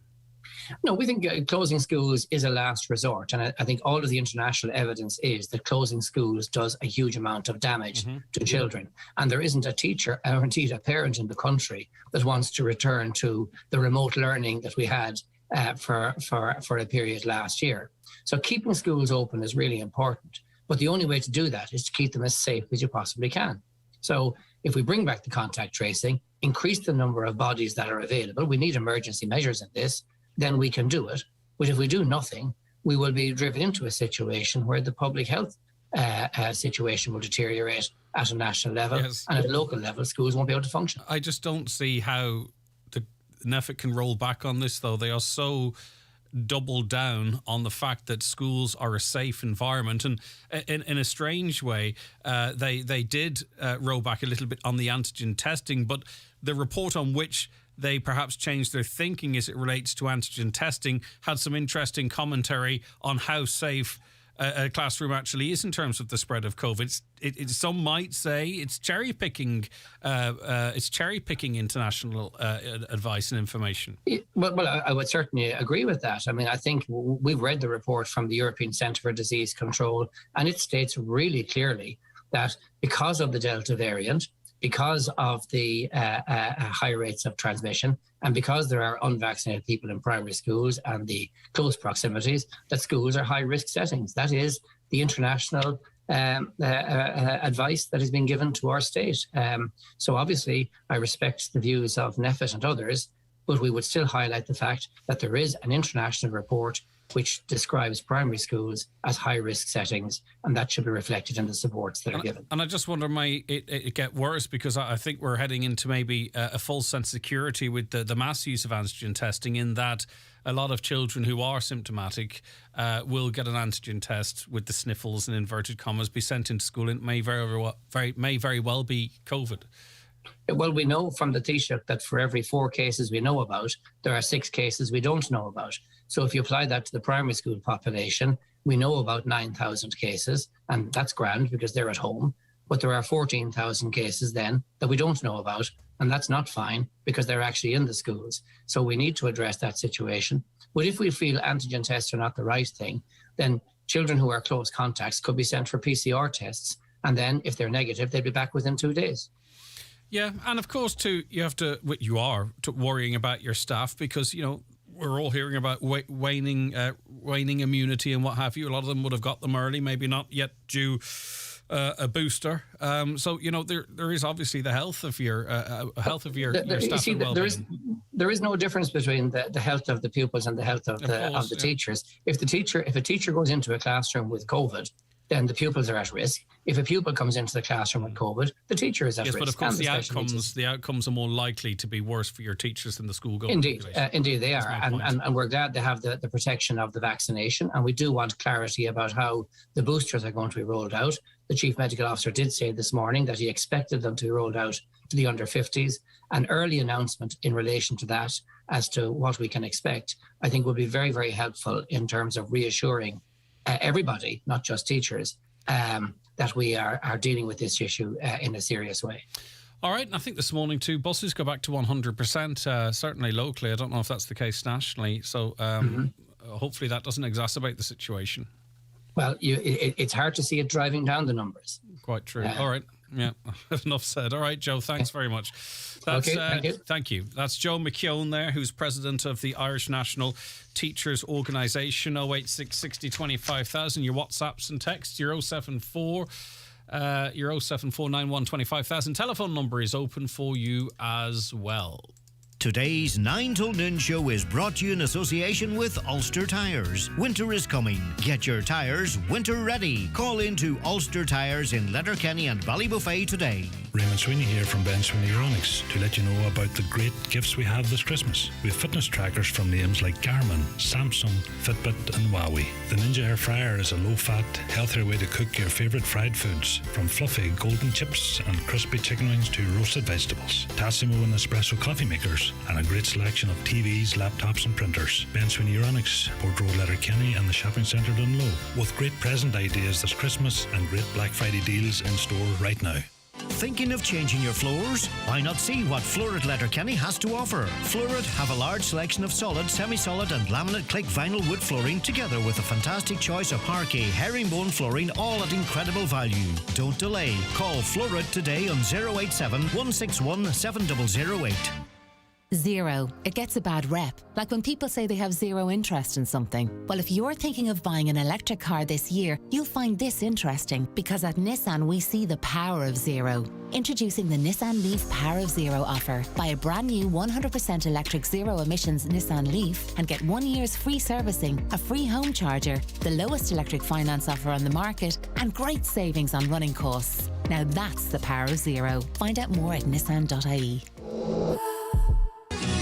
It's the perfect Christmas gift. A ticket to the Remembering Joe show starring Ben Dolan and the Dolan family with the original Joe Dolan band at the Mount Errigal Hotel, Letterkenny on Tuesday, December 28th. Book now at the Mount Errigal 074 9122 700. Candles, lanterns, Christmas trees, decorations and all types of lights. Everything you need for Christmas. Experience the magic of Christmas at Cooney's. Our biggest and best Christmas shop has outstanding value on lights and trees. There really is something for everyone at Cooney's Letterkenny Retail Park. Patterson's Black Friday sale is now on with fantastic discounts across all departments. Appliances, beds, mattresses, dining table and chairs, suites, furniture and giftware. Come visit their massive sleep centre on the first floor. Christmas decorations and gifts now on display. Patterson's Black Friday sale is now on at the Hall, Lifford. Silent nights are the toughest. And right now, someone near you may feel that all hope is gone. You can help. Please go to pieta.ie and donate whatever you can to keep Pieta suicide prevention services free and available for anyone who needs them this Christmas. Pieta, ending suicide, beginning hope. Visit Santa at the Courtyard Shopping Centre, Letterkenny this weekend. Friday, Saturday and Sunday from 1 to 5. Great gifts and delicious food in a festive atmosphere. The Courtyard, open this Sunday from 12 to 6.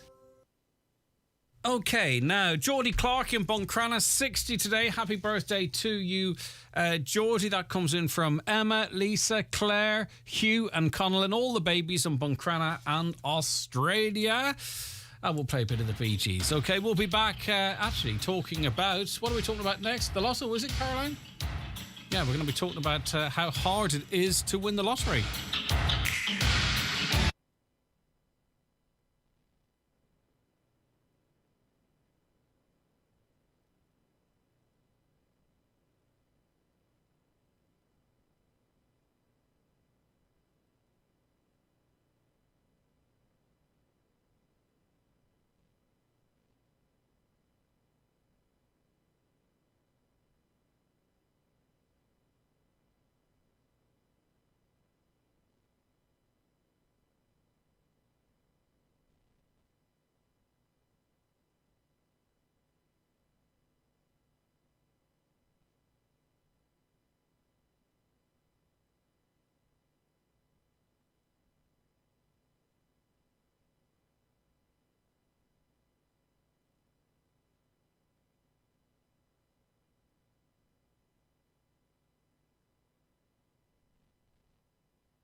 All right, they are the Bee Gees. We're joined on the programme now by Deputy Bernard Durkin of Fine Gael. Good morning to you, Deputy. Thanks for taking the call today. Good morning. How are you keeping? So far, so good, but very cold this morning. It is cold, isn't it? Yeah. It's nice and fresh, but still. Right, okay, you have rightly pointed out, and it's been talked about on this programme as well, that we've had no lotto jackpot winner in over 6 months. And for a couple of weeks there, for a couple of draws, I think 5,000 or 6,000 people won €28,000. Now we're hearing on the ads, of course, which we carry, by the way, that, maybe 1.5 million has been shared by 3 or 4 players over the last 3 or 4 draws. But all that being said, Deputy, I mean, there's a ton of money been going into this lotto for an awful long time now, since the jackpot was capped at 19 million. What's going on? Where's this money going? Is it to the pension fund for Canadian teachers? Well, we don't know, but one thing is certain, the general public are concerned. They're concerned about the integrity of the National Lottery, which is based on legislation and has done a great deal of very good work in relation to local communities who have benefited from it, health facilities that have benefited from it, housing facilities, a whole host of facilities have benefited from the National Lottery. And it is important that its foundation and its integrity remains intact. So what people are considering, I have to say, I was shocked at the number of people who have made inquiries over the weekend, continuous stream of emails and texts and so on. And I have to say this, that they are genuinely concerned. How long can this go on? What are the odds? The odds are supposed to be 10.7 million to winning it, to winning the big prize, and that's fine. That's fine. But their queries that they raise with me is, will it ever happen? What has happened to change it? So there are a number of things that could have happened. There could be a technical glitch. There could be a glitch in the system. Somebody could have hacked into the system and could have, disabled it, for want of a better description. So there's a whole lot of things that could happen. However, it is important that we know. Deputy, in fairness, though, it can't be a glitch or something. The company themselves would know what's going on. They would see the spread of the play, the spread of the numbers. I presume they have algorithms they can run and see what the story is. Because it's not only the jackpot that's not going. There's lots of big prizes. I mean, even if the jackpot doesn't go, the money's supposed to trickle down. But the big prizes, it's not what people are investing all their money in. Is it not overall just a long odds lotto that needs looking at? It's not a technical glitch. Well, first of all, the people have a right to know. They have a right to have full information, and they have the little flutter. Some have a big flutter, some have a little flutter, but it's something that the people like to indulge in. That's part of their pastimes. And as you know, Irish people love to bet, betting on horses, betting on dogs, betting on everything. So that's normal for this country. But there is a necessity to be able to tell the public, look, you have no chance at all of winning this, or you have a chance in 2 years, or 4 years, or in 10 years of winning it. Then the public will know, and they will vote with their feet. But in the interim, we need to know whether the lottery is in operation in the way in which it was intended, and that's short and simple. Now they've issued a statement, and fine, that's grand. The statement tells us nothing except all the good work. I can issue that statement myself, but I have already written to the Minister for Public Expenditure and Reform, and I have questions listed for later on this week as well in the Dáil. Hopefully we'll hear more about it. But it would be a tragedy if the public confidence in the National Lottery was to wane to the extent that people lost interest in it and didn't indulge. Do you think that we also are entitled to know how much money actually goes into it, and how much is, profit, how much is used for the general running of it, and how much is paid out in prizes, and how much goes to good causes? Well, in the beginning, there was a very low administration cost. It was exemplary. In fact, something about between 15 and 20%, which was supposed to be top class. And the money in prizes was supposed to be, the proportion in prizes was supposed to be good. And was a great return to the Exchequer for distribution to the various good causes. I don't know any more than in relation to the manner in which it is run at the present time. I don't know whether or not those figures have changed and to what extent they've changed, if any. But there needs to be an explanation, because otherwise the public don't know what they're actually betting on. And all the issues that are likely to come up in the course of the next couple of weeks, hopefully we'll have answers to them. And they have us too, really, in fairness, because anyone that's playing the lotto, maybe they're using the same numbers, maybe they're not. They're not going to want to make some sort of a stand and miss out on a draw. Some will, but the majority won't. Of course, then you have people that play their regular numbers, as I mentioned. And also, though, there'll be people that are compelled through addiction to play. So the lotto can't lose either way, really. You know, we can huff and puff and have these conversations, but people will all still go and do it online or go to our local newsagents on Tuesday or Wednesday.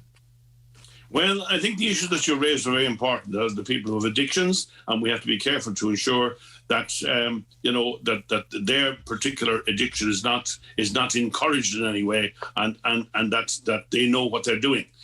We also need to know precisely what actually happens. And in the process, the golf balls that determine who gets something every week or nothing, as the case may be, and maybe gets nothing for 6 months. Very unusual that a carryover will carry on for 6 months or the guts of 6 months, and people naturally get suspicious.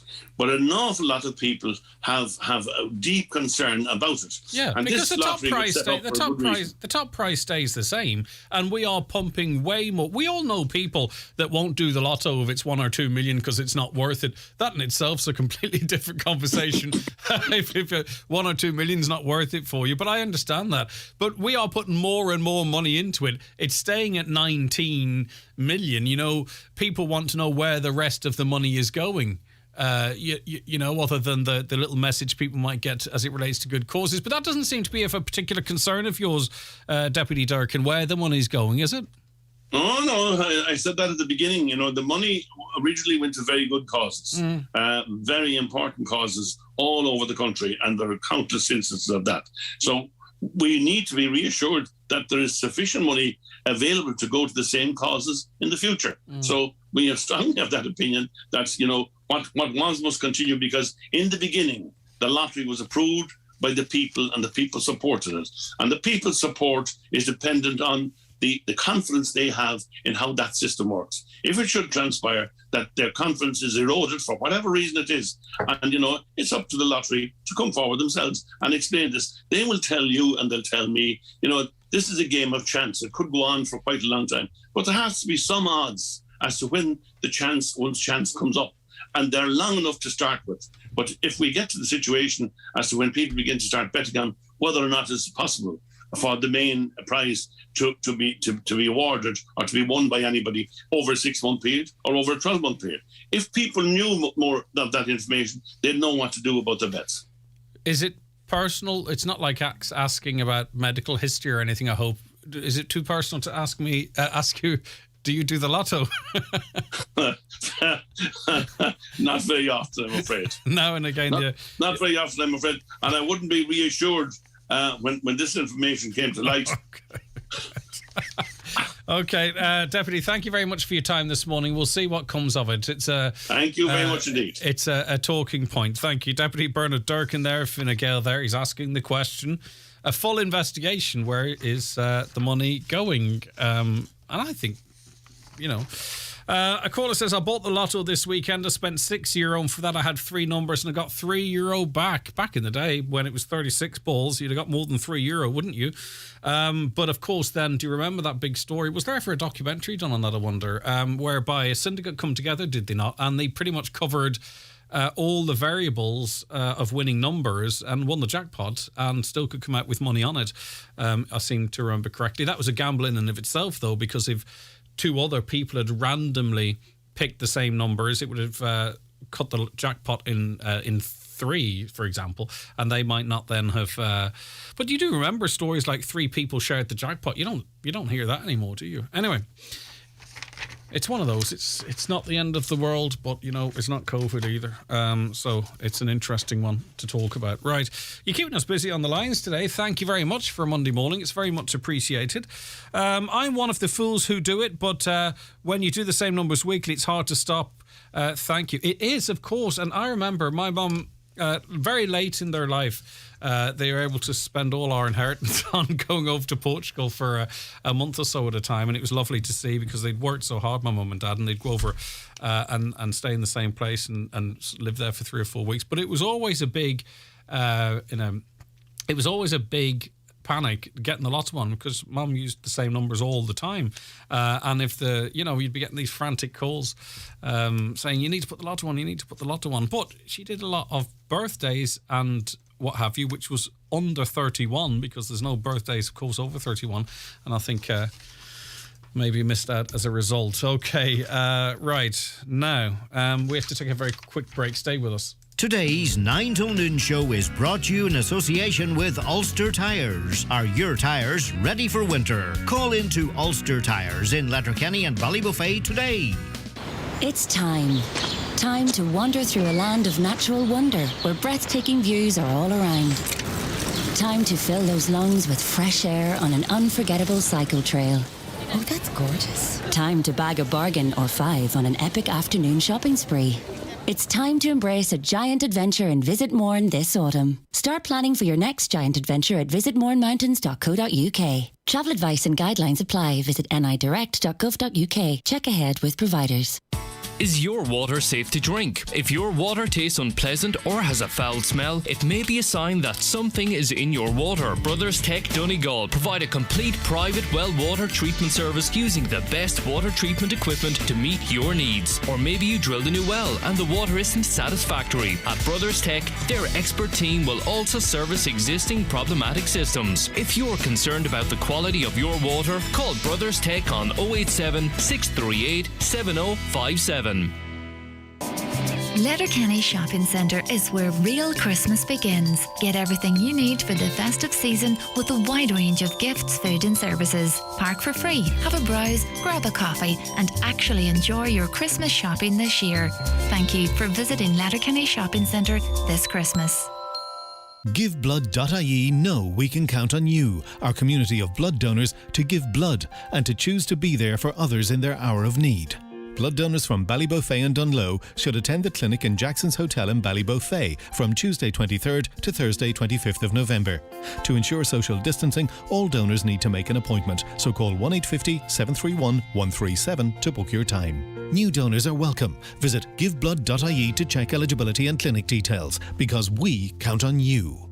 Everyone tells us how important it is to shop around for motor insurance. It's the same when it comes to home insurance. You can save a lot of money by calling O'Malley Scanlon Insurance in Ballybuffet and Dunloe. O'Malley Scanlon Insurance really do look after your best interests by getting you the best policy to suit your needs. They've already saved me money on my motor insurance, and now they've saved me money on my home insurance. When your motor or home insurance comes up for renewal, contact O'Malley Scanlon at their Ballybuffet office on 9131020 or their Dunloe office on 952206. O'Malley Scanlon Insurance is regulated by the Central Bank of Ireland. Every home needs that something special. At Max Light Lighting, that's exactly what we can do for your home. High quality, stylish interior lighting and illuminated mirrors at exceptional value. See maxlight.ie or call into Callahan Electrical in Letterkenny Retail Park and see a selection of our lights that will give your home that wow factor. Highland Radio weather updates with National Fuels Letterkenny. For a keen price on your home heating oil,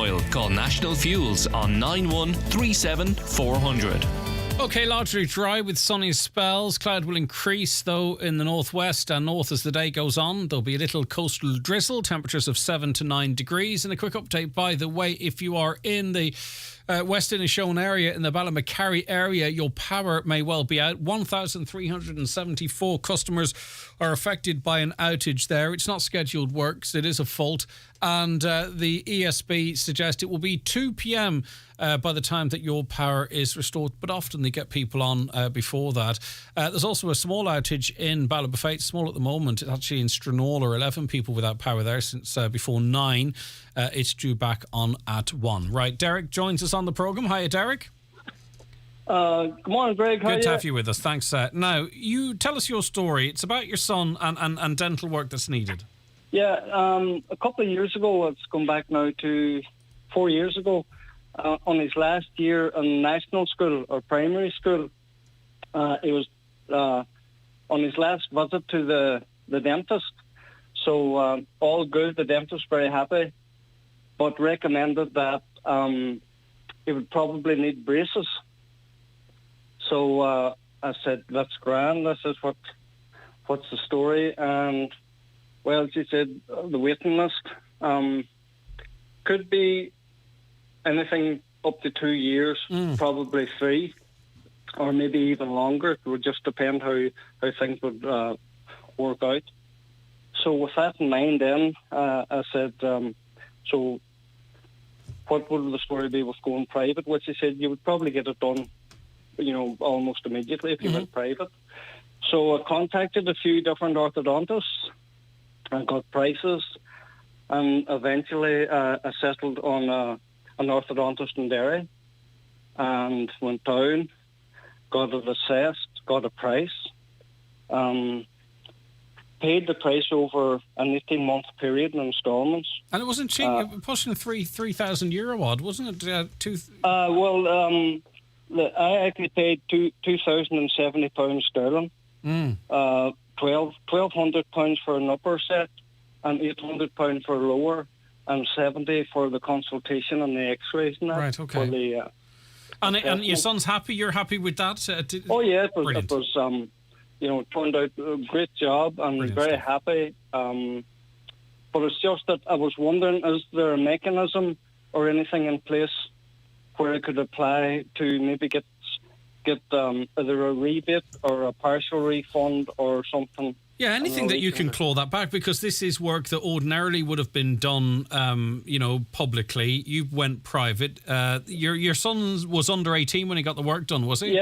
Yeah, he was. He started off when he was just gone 12, and it took 19 months between get the fitment, the readjustments, and in fairness to the orthodontist, he called him back every 2 or 3 months to check on him to make sure everything was good. Brilliant, okay. And, great service. So now you weren't referred there, because there's obviously this sort of European thing whereby if you're on a long waiting list, you can get it done privately and then claw it back. I'm not sure. I think that has to be agreed in advance, but you're already throwing out there.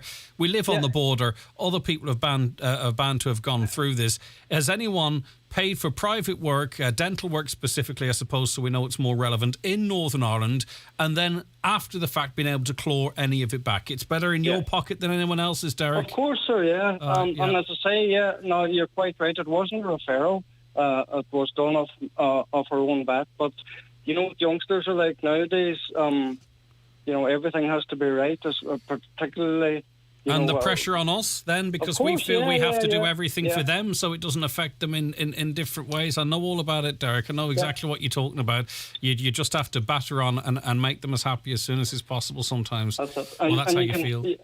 You can also thank me for not bringing up COVID, not bringing up Brexit, and not bringing up the government. You were doing so well, Derek. And you hit me with the C, the B and the G. Pretty much. I just wanted to make Monday good for you. Oh, please. All right. Come here. Anyway, listen, I'm delighted. The young fella, I'd say, he's got he's smiling ear to ear. Yeah. But this is about Dad. Can Dad get a bit of money back? And rightly so, because I'm thinking, you can get sort of rebates on medical expenses. We're chasing this up for you. You're sort of ringing some of these tax rebate clinics. I'm still laughing at you and your COVID. Sorry, bringing that up. We're going to chase the upside of it, but maybe listeners can help as well, Derek. All right? Yeah, and just thanks for highlighting it, Greg. No problem at all. That's what we're here for. God bless you. Take care. Yeah, have a good day. You too. Bye. Patrick on Facebook says, can a computer algorithm return the numbers that weren't picked? I think that might be in reference to what I said. What I mean is like, say for instance you play online poker, and some people do, and there's two people that are communicating with each other on the table. These betting companies have algorithms that actually can flag that. They can look for unusual patterns, and they can flag it and ban players off the back of it. And I'm just saying, the lottery, they're bound to have some sort of an algorithm where they can see the spread of the numbers, and likelihood and probability and all that type of stuff. And that was really my reference to. Algorithms. Today's 9 till noon show is brought to you in association with Ulster Tyres. Get your tyres ready for winter. Call in to Ulster Tyres in Letterkenny and Ballybuffet today. Taking time out to visit a healthcare professional isn't always convenient. That's why at Irish Life Health, we visit you. With My Clinic, our members get virtual access to back and neck physiotherapy, professional counselling, unlimited GP consultations and more. Search Irish Life Health. We know Irish Life. We are Irish Life Health. Services available where covered on your plan and clinically appropriate. Professional counselling available to age 16 plus. Back and neck physio to age 18 plus. Irish Life Health Act is regulated by the Central Bank of Ireland. Terms and conditions apply. We're turning Black Friday green this November. Join us by supporting local as you shop in-store and online this Christmas. By supporting local, our communities will remain vibrant. Go to championgreen.ie for more details and to get involved. Champion Green is supported by Kilkenny Design and Visa in association with Retail Excellence, Small Firms Association and Chambers Ireland. At Joe McGee Butchers, we have all your needs to make this Christmas dinner extra special. So, if it's a fresh whole turkey, a turkey breast fillet in a vac-pack cooking bag with a cooking pop-up timer, a ham joint or a succulent dry-aged sirloin steak, then call in to Joe McGee Butchers at Glencar Shopping Centre and the Letterkenny Shopping Centre, where we have Christmas all wrapped up for you. Fabulous fabrics in stock for Christmas at Fabric World Maydown. Thousands of ready-made and made-to-measure curtains available at amazing prices, on trend and in stock. Now official stockist for Laura Ashley. Call in for a quotation to Fabric World Dairy. Great Euro rates. Homeland fuel offers, keeping you warm for less. 20 kg Eco Bright, buy 5 bags for €50. Softwood logs, 3 bags for €10. 1 kg fire logs, 4 for €5. Shop in store or online at homeland.ie. The day has finally arrived. Some say the most important one of the year. Tesco's Christmas home delivery and free click and collect slots are now open to book. This Christmas, nothing's stopping us. So give yourself a little help this year and book yours today at tesco.ie. Book early. Slots will be going faster than, well, Santa's sleigh on Christmas Eve. Tesco. Every little helps. Join us in Donegal Town this Christmas for a special Christmas extravaganza. 100 plus boutique stores, discounts galore, late opening. Capture the festive atmosphere at the Donegal Town shopping spree, Friday the 3rd and Saturday the 4th of December. Okay, caller says, would be interested how much funding's been allocated to community projects since the Canadian pension bought the National Lotto for $405 million in 2014. The old distribution system wasn't perfect and depended on location of Minister for Sport. True enough. But every county got some funding in the early days. Another, hi Greg, it was Durkan's party Fine Gael who sold the National Lottery in 2004. But of course, you know, leopards can change their spots and those within the party can still raise the issue and poke the bears, can't they? It's impossible to win on a scratch card. Got 10 for my birthday, got nothing. Well, someone very kindly got me a load of those scratch cards and I didn't total up how much they were worth, but it was not insignificant. And me fingers and thumb was hanging off me, scratching them, and the floor of the car was destroyed. But I was so excited, I barely got out the door of Highland and I was scratching away. And I think in total it was about €8, and it was much less than had been spent on them in the first place. So I can't disagree with you in my experience anyway, but I can tell you, you are tuned to Ireland's #1 local radio station. It is your Highland Radio, and this is your programme, The 9 till Noon Show, with me, Greg Hughes. It is 11 o'clock, it's time for a news update, and we cross over to the newsroom now and say good morning to Catherine Gaffney. Thanks, Greg. Good morning. Over 3% of primary school children in Donegal have tested positive for COVID-19 over the last fortnight. A snapshot survey from the INTO has revealed that an average 3.2% of pupils in the county tested positive for the virus between the 1st and the 16th of November. A Donegal minister says a lot of progress has been made with regards to the MICA redress scheme over the last few weeks. Engagement across government departments is continuing, with a memo expected to be brought before the Cabinet soon. Minister Charlie McConalogue is confident that the scheme will serve all affected homeowners. There were 48 people awaiting admission to Letterkenny University Hospital this morning, according to the INMO. 10 people were on trolleys in its emergency department, while a further 38 were waiting on wards. It's the second most overcrowded hospital in Ireland today. Donegal County Council has taken the decision not to increase commercial rates next year. This is despite the local authority's own depleted financial situation, according to the budget book for 2022. The Chief Medical Officer admits that closing pubs and clubs at midnight won't have a significant impact on its own. NEFIT will meet again on Thursday, but says it will be too soon to assess whether recently introduced measures have worked. Meanwhile, the Stormont Executive is meeting later to decide whether or not to bring in tougher COVID restrictions in Northern Ireland. Health officials are recommending new measures come into force before Christmas. Firefighters are currently tackling a blaze in Derry. In a statement, police say that the Bridge and Orchard Street areas of the city are currently closed due to a building on fire. The government has announced €1.6 million for Knock and Kerry airports. The funding's part of the Regional Airports programme, which runs through to 2025. It follows the allocation of €4.9 million to Knock, Kerry and Donegal airports.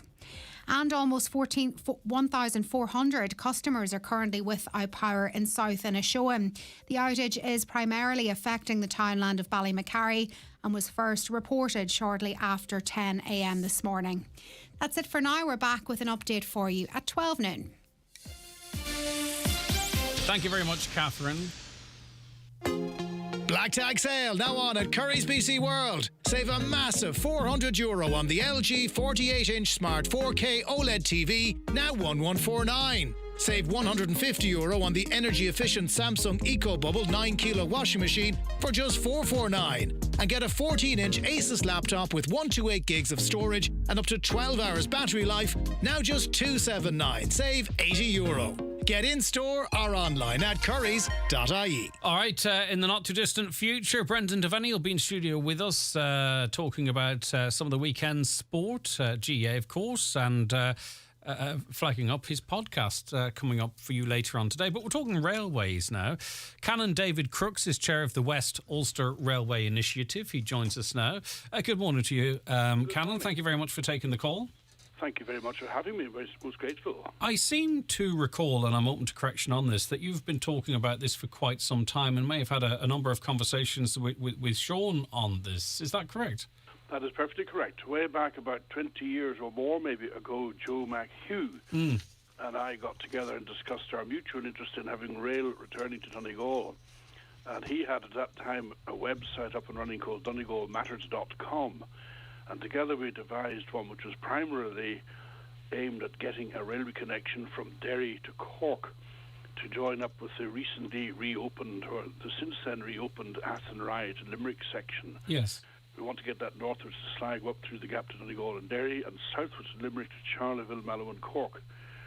And the other thing we want very much is a Derry/Letterkenny to Dublin connection via Portadown and Dundalk, through bring all that back on track. Do you feel that we are, and just reading the music, you know, what we're hearing north and south and from various parties, that maybe we are closer, although a far bit away, to perhaps this being a reality on some scale or other than we have been for quite some time? We're as near as we're ever going to hear get. you. Yeah, I agree, yeah. Because the Irish government and the Northern Ireland Executive are both in on this now. Eamon Ryan, who's the Minister for Transport and Green Party leader, and Nicola Mallon of the SDLP, who's the Northern Minister for Transport, are very keen, as is indeed our good friend the Taoiseach. And they have jointly set up a commission called ARUP, or got this international organisation called ARUP, A-R-U-P, which looks into setting up commissions on, for government's international thing, which sets up all sorts of commissions to look into all kinds of requirements. And we've set, the Irish government, Northern Ireland Executive has ARUP looking at the Irish rail network with a view to recommending its extension, especially into the northwest. That's the important point. And it's a really great opportunity now. Mm-hmm. We've been nagging at the government for years and years and years and keep on making our point, producing reports. And all that Bradley report, by the way, is an excellent one. Mm-hmm. And yet we seem to be getting no further. Yeah, well, maybe we need to change our attitude because, you know, I remember us speaking, and it was actually my time at another radio station, to the head of Inrad Éireann at the time, or Irish Rail, or whatever it was called. Yes. And they stated they never believed there would be a rail link through Donegal because it would never be financially viable. We need to be having this conversation outside of commerce and profit, don't we? We need to be having this conversation in terms of, hey, the environment for one, but also, you know, what it would mean to the region, the message it would send, but also the actual real-world impact it might have. Well, the population of the entire western region is greater than that of Greater Dublin. It's well over 1.5 million if you go right down to Cork. And the sections already open is Athenry and Galway to Limerick, and that's been a magnificent success. It really is. So you can just imagine a whole Derry to Cork western corridor. People might use it, say, for example, from Ballybuffet to Sligo. Somebody might hop on a Mallow for Cork. And it really would be a tremendous asset. It would open up the West. It would suck away from Dublin all the people that are growing up. Places like Castleknock in Dublin is growing rapidly. Dublin's become much too big, and it would help the West to develop. People could commute, would take cars off the roads, put on freight, be very good for it. It would pay for itself in terms of road wear and tear and getting people out of the little cars. Yes. And then, of course, you may say, oh, well, the car has to, you can only go as far as the station. But park and ride could be developed, as they are in many places, where you could get a park and ride facility from the station, and it would make all that problem solved. It's just obviously, beyond words, obvious that the whole West would benefit hugely from a proper rail system. Now, if there is some sort of a political will, it's welcome, but the people have to sort of drive this, I think, Callan. I'm open to correction on that. And with a view to that being the case, there's a meeting being held in the Station House in Letterkenny. It's Saturday. Station, I beg your pardon.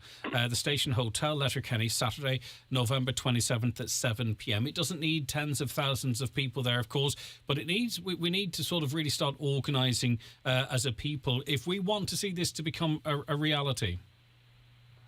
Yes, I invite anybody who's got any interest in this at all.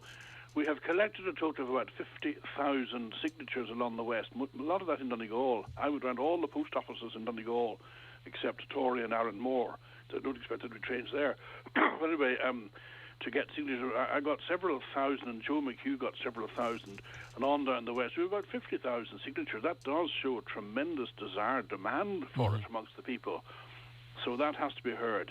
We just can't go on saying to government, so please do this, and then having them sort of put it on the shelf and leaving it. We're going on and on and on far too long. It's time the government actually got down to doing it. And I hope this Arup report will stimulate the government into spending money, which will be an investment, and it would be financially very viable. Well, the government are quick to remind us of, they have to make decisions, responsible decisions, because it is their taxpayers' money that they're spending. Well, they also have to make some responsible decisions for the Northwest. We hear of these constant developments in Dublin and elsewhere, and fantastic for them, of new lines and new connections and all that type of stuff. It is time that we start getting our fair share, I think, in terms of infrastructure. And it's not always has to be motorways and dual carriageways and roads. Give us our fair share of the rail network. Of both roads. It's not either road or rail. It's both rail and motorway. The marvellous new motorway system is developed, radiating from Dublin right down to Waterford and Enniscorthy and Cork and Galway to Tuam, Limerick indeed to Tuam, and bits and pieces here and there. Well, there should be a proper road. I mean, how many of us have got stuck behind a tractor on the A5 from Strabane to Auchnacloy? And the people of Limerick going to Dublin wouldn't put up with that, bypassing Portlaoise and Thurles and all these places. It's about high time we had a decent road up here as well. And that road from Letterkenny to Lifford is a disgrace in this day and age. No bypass at Ballybofey to Aurora. So we want both, and we're entitled to the same as everybody else has. The people of Portlaoise can enjoy a decent rail and motorway around the town. Why can't Letterkenny? Very good point. Brendan Flanagan obviously also has an interest in this. Brendan, good morning to you. Good morning, Greg. How are you doing? Not too bad at all. Yes, you see this meeting in the Station House Hotel as very important. It is indeed. I first came to Inishowen, Greg, in 1961, which may be before your time. A little. And I was amazed at that time at the underdevelopment of Donegal at that time in comparison to what I was leaving behind me down the country. At that stage, roads north of Charlestown were bad in 1961, and they remain bad and in very poor condition. I joined Canon Crook's campaign about 12 years ago, and since then we have linked up with other campaigners like into the West on Track in Mayo and Galway, and into the West, which is Derry and Mid-Ulster. And we have amalgamated to become the Atlantic Rail Corridor. The meeting in the station house on the 27th at 7 o'clock is largely to provide an information briefing on the campaign to date, but more importantly, as the Canon said there, to get active help in preparing Donegal's submission to this ARP rail review. Now, Greg, this is the first time since 1906 that all island rail is about to be reviewed. Because of the arrangements that came into being in 1923, unfortunately, Donegal is virtually landlocked. I noticed this first when I travelled up in 1961. It's virtually landlocked. And the fact is that the Dublin government do not have the authority within their jurisdiction to provide the direct routes out of Donegal that Donegal requires. So I think, as you said there earlier, it's time now for Donegal to decide, okay, we're not going to live with this anomaly any longer, and to look west. Now, the government have already, as it were, put pepper in our tail when they provided Donegal with its medical centre of excellence in Galway, down the west, and the future of Donegal certainly is to try and exploit the opportunity presented now by this rail review. And it's only really to sort of go back to where we are. Like, I'm lucky enough to be in the company sometimes of people that worked on the railways or used them. We had. I'm not sure. I'm sure we can look back with romance sometimes, but it seemed a great service. Like, I live in rural Ireland, but I would have been a 5-minute walk from a station, able to hop on the train, head south, head to Dublin, head to Burton Port, head to Killybegs, head to Letterkenny or wherever you want to go. And that's all historic. It's hard to believe that here we are in 2021 fighting for a return of something even close to that. It is, Greg, but the thing is that the present plans that are in train outside of Donegal envisage, like the government have applied to the EU's 10T rail fund to have a high-speed railway from Belfast to Rosslare. They made no similar submission on behalf of the West. Frustrating. Now, the people on the Western Rail Corridor, when that thing is completed, you'll have, again, a high-speed rail connection from Sligo through Athenry and so on, down to Limerick, and then from Limerick on down to Cork. And what you're going to look at in maybe 10, 20 years' time, is you're going to look at a map of Ireland with Donegal not connected to any of these east or west upgraded railways. Yeah, and then when we're begging for roads and we go cap in hand to support our airport, it's one thing after another. It's marvellous to hear, incidentally. I'm delighted to hear on your news there this morning that Donegal Airport has got extra funding from government, and indeed that's very, very welcome. But we're fighting for it every 6 months or a year, but I get you, Brendan. Listen, Brendan, it's great to speak to you. Thank you. Thank you. Canon David Crooks, I think this is a very important meeting on this journey in the Station House Hotel, Letterkenny, Saturday, November 7th at 7 p.m. Can I just say, please, if you want a railway to Donegal, come to that meeting and let's get down and campaign for this thing and get it for once and for all. We don't have to keep asking the government for centuries to come. Get on with it. Please come and support our meeting. It'd be lovely to see you. Take care, Canon. Thank you very much. Very much for all your support on Highland Radio. No problem. And it's been there for a long time because the likes of Canon Crook have been campaigning for so long on this issue. Is it time that we back this and really fight for this?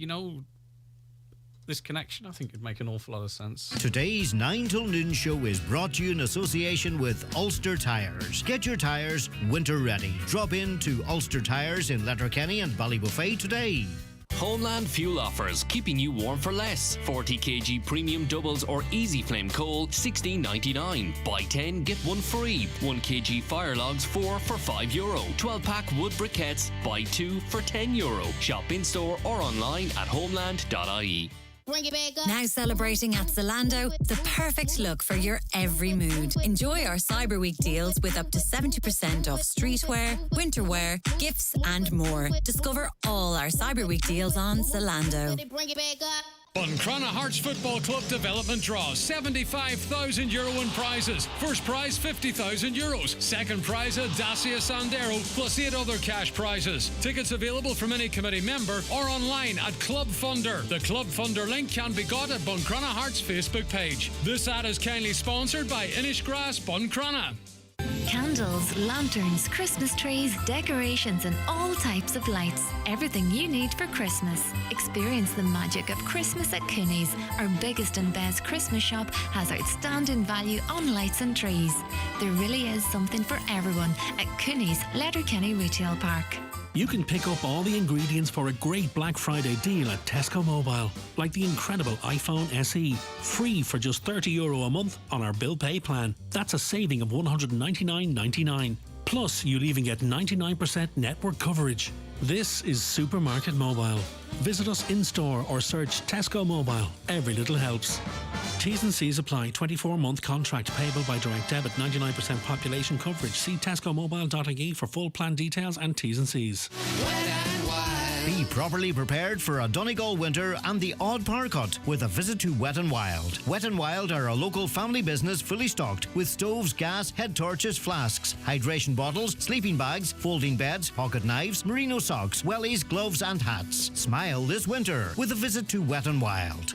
For fantastic Black Friday deals, visit Rossview Interiors Letterkenny, where there's amazing savings on a large range of sofas, in stock and ready for delivery before Christmas. There's also huge savings on bedroom and occasional furniture, dining sets and Hollywood mirrors with dressing tables, the perfect Christmas gift. That's right now at Rossview Interiors, the home of better deals, at Rossview Business Park, Letterkenny, just off the Polestar roundabout. See rossviewinteriors.com. At Letterkenny Shopping Centre, we're already dreaming about the festive season, so why not make a start? Park for free and enjoy your Christmas shopping this year. Letterkenny Shopping Centre, bringing you the time at... All right, the time is 11:19. In studio now, it's Brendan Devaney, host of the DL debate. Good morning to you, Brendan. Morning, Greg. How are you keeping? Very best, sir. Good Very stuff. best. All right. Right, what's the focus of this show? Looking back on the weekend's action, that's presumably. it, Greg's coming the end of the year. I'll be reading it up here. We Monday get-togethers will be soon stopping, because Donegal teams didn't fare too good at the weekend, you know. As Desi McFeely said to me leaving O'Donnell Park yesterday, it's 2-0 to Derry. Yeah.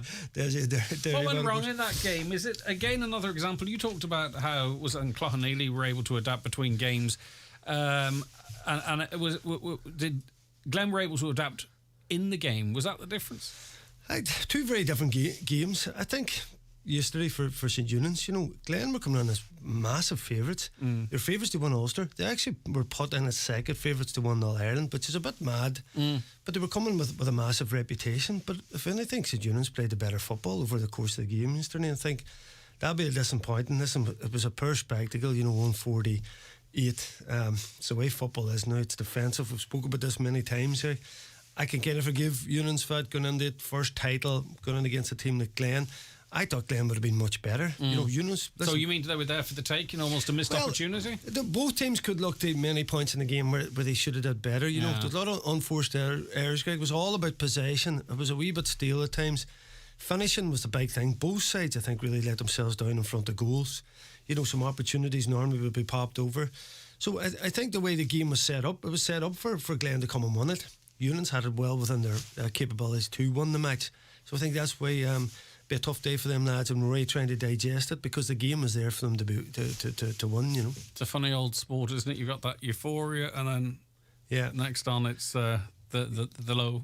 Yeah, well, Donegal teams in the last few years have done well. You know, Leaf Connell were in the Ulster final last year. Gweedore obviously won it the year before. The year before, Kilcar were in the final. So there isn't really that fear anymore. And I think because of defensive structures, teams are like games like that. There's never going to be much in it because both teams are sitting defending. It's all keep ball. So it took a while to get going, but the second half it did open up a bit. But there was some great passages of play from St Eunice, and I think this young Eunice team, the pace and energy they have, I think even though it was a tough one to take, it looks like the future could be bright. Yeah, the positive foundations are still there despite that one result. Yeah, certainly. The Clough and Leader reflections on that game? Yeah, certainly. Listen, after the match, I suppose, you know, Michael Lynch was very honest about it. Like a lot's been made. They had the replay. They only had a week to recover. Obviously, Steelstown had two weeks. They did look a wee bit flat, but they didn't want to use that as an excuse. Obviously, they had 2 send-ins off in the game, but yet, and this is why, even in those kind of defensive games or low scoring, not that was as defensive, but you know, right at the death, they a fisted ball off the crossbar. Suppose they stole it by a point. It would have been robbery in Steelstown. Now they did play the better football, but listen, we have words from their manager as well, Hugh McGrath, and we have. Michael Wilson's coming on from the Derry Journal, and Frank Craig's coming on as well for Donegal News to give us their points of view on it. We had somebody lined up from one of the major media companies, but his bosses told him he wasn't allowed there, so it's on the tip of your tongue. Somebody pulled right there. I had to laugh. Like he only texted me as I was coming up here. He's like, "Listen, I'm not allowed." So I was like, "Well, that's interesting." Someone's not seeing the bigger picture there. They're afraid of the DL debate. We're putting the pressure on them. Exactly, they know what's going on. Right, okay. And is this your last one of the season, or is there another one? There's next week actually our intermediate. Our junior champions Downlands are up in Down in Park Esther in the intermediate Ulster title, and of course the Unions are playing the Armagh winners in the hurling. So how do you think those games are going to go? Yeah, again, Danny's have a bit more recovery time, so you know they have a couple of weeks. So. New territory altogether. It's possible to call them, but I think it's we owe them that we should cover it anyway. So we'll keep her going. We'll keep her going one more week, and who knows where their journey will go. So we can't write them off. Could be here a while yet. Yeah, you know. Right. Okay. So reflecting on, as you say, great guests: Rory Kavanagh, Kieran McPaul, Michael Lynch is on the show. Hugh McGrath, too, interesting to get the winners side of things. You mentioned, I don't know, who's... Michael Wilson from the Journal. Michael Wilson, again, of course, Steelstown, the Derry City Club, like traditionally, you know, it's all soccer in the city. So it's big for them to come in on the intermediate and be stepping up for seniors. So it'd be interesting to get Michael's view on that. And I say Frank Craig come on and saved the day after we had a dropout. No bother to Frank case, so he's going to give us his views on that. I'll tell you, that's a bit like yourself back in the day. Decent sub. Easy. I don't know how far I can push it. All right, listen, Brendan, fair play to you. Thanks very much indeed. Brendan Devaney there, presenter of the DL debate, and you want to listen to people who know what they're talking about when it comes to sport. That's the podcast for you. It's available a little later on today on our website, highlandradio.com, and I know a lot of people listen to that, not just from Donegal too, because they enjoy the presentation style and the crack and what have you as well, but it's also broadcast after the 7 o'clock news this evening. Right, on to some of your comments now. It's kind of related to yesterday's action. Cars parked on footpaths yesterday at Ballymacool. I went out with my children for a walk. I had to walk on the road. It was so dangerous, so we returned home. We have to be able to sort of find a way to do it better, because I've seen the pictures. We can't have people having to go out onto the roads, and we have to come up with a solution to that. And it can't be beyond us. We have to be able to fix that. A caller says, well, isn't it very interesting? The gentleman now tells us that children are a high-risk group. The next time in line for jabs with no long-term study should not be even considered for children. What's wrong with these people? Greg, my son, is a primary school teacher. Yesterday evening, he was informed that 6 pupils in his class tested positive over the weekend and expects there'll be more. But he still had to walk into that class this morning, regardless that there is a possible case in his room. And we are led to believe by public health, and they stick to this, that those 6 children in that class each caught the virus in the community and walked into school, and just happened all 6 of them to be at school together and to have had it separately. It's not spreading in schools, they tell us anyway. In the past 2 months, the government have introduced daily dosage of vitamin D to babies up to 1 year. Why not introduce it to our children? There is vitamin D guidance, of course, on the government HSE website. Maybe it should be pushed out a bit more. Greg, just a question. The PCR tests have failed. They're EUA in the USA. Cannot tell the difference between flu, COVID, REM. Originally, they never isolated the virus to set the PCR testing. Some in Austria in our winter season. Why are we still basing our numbers and the threat of lockdown on a process that's not fit for purpose? Listen, I don't want to sort of completely disregard what you say, but the PCR tests can very clearly, first of all, the virus has been individually separated and identified. That is a fact.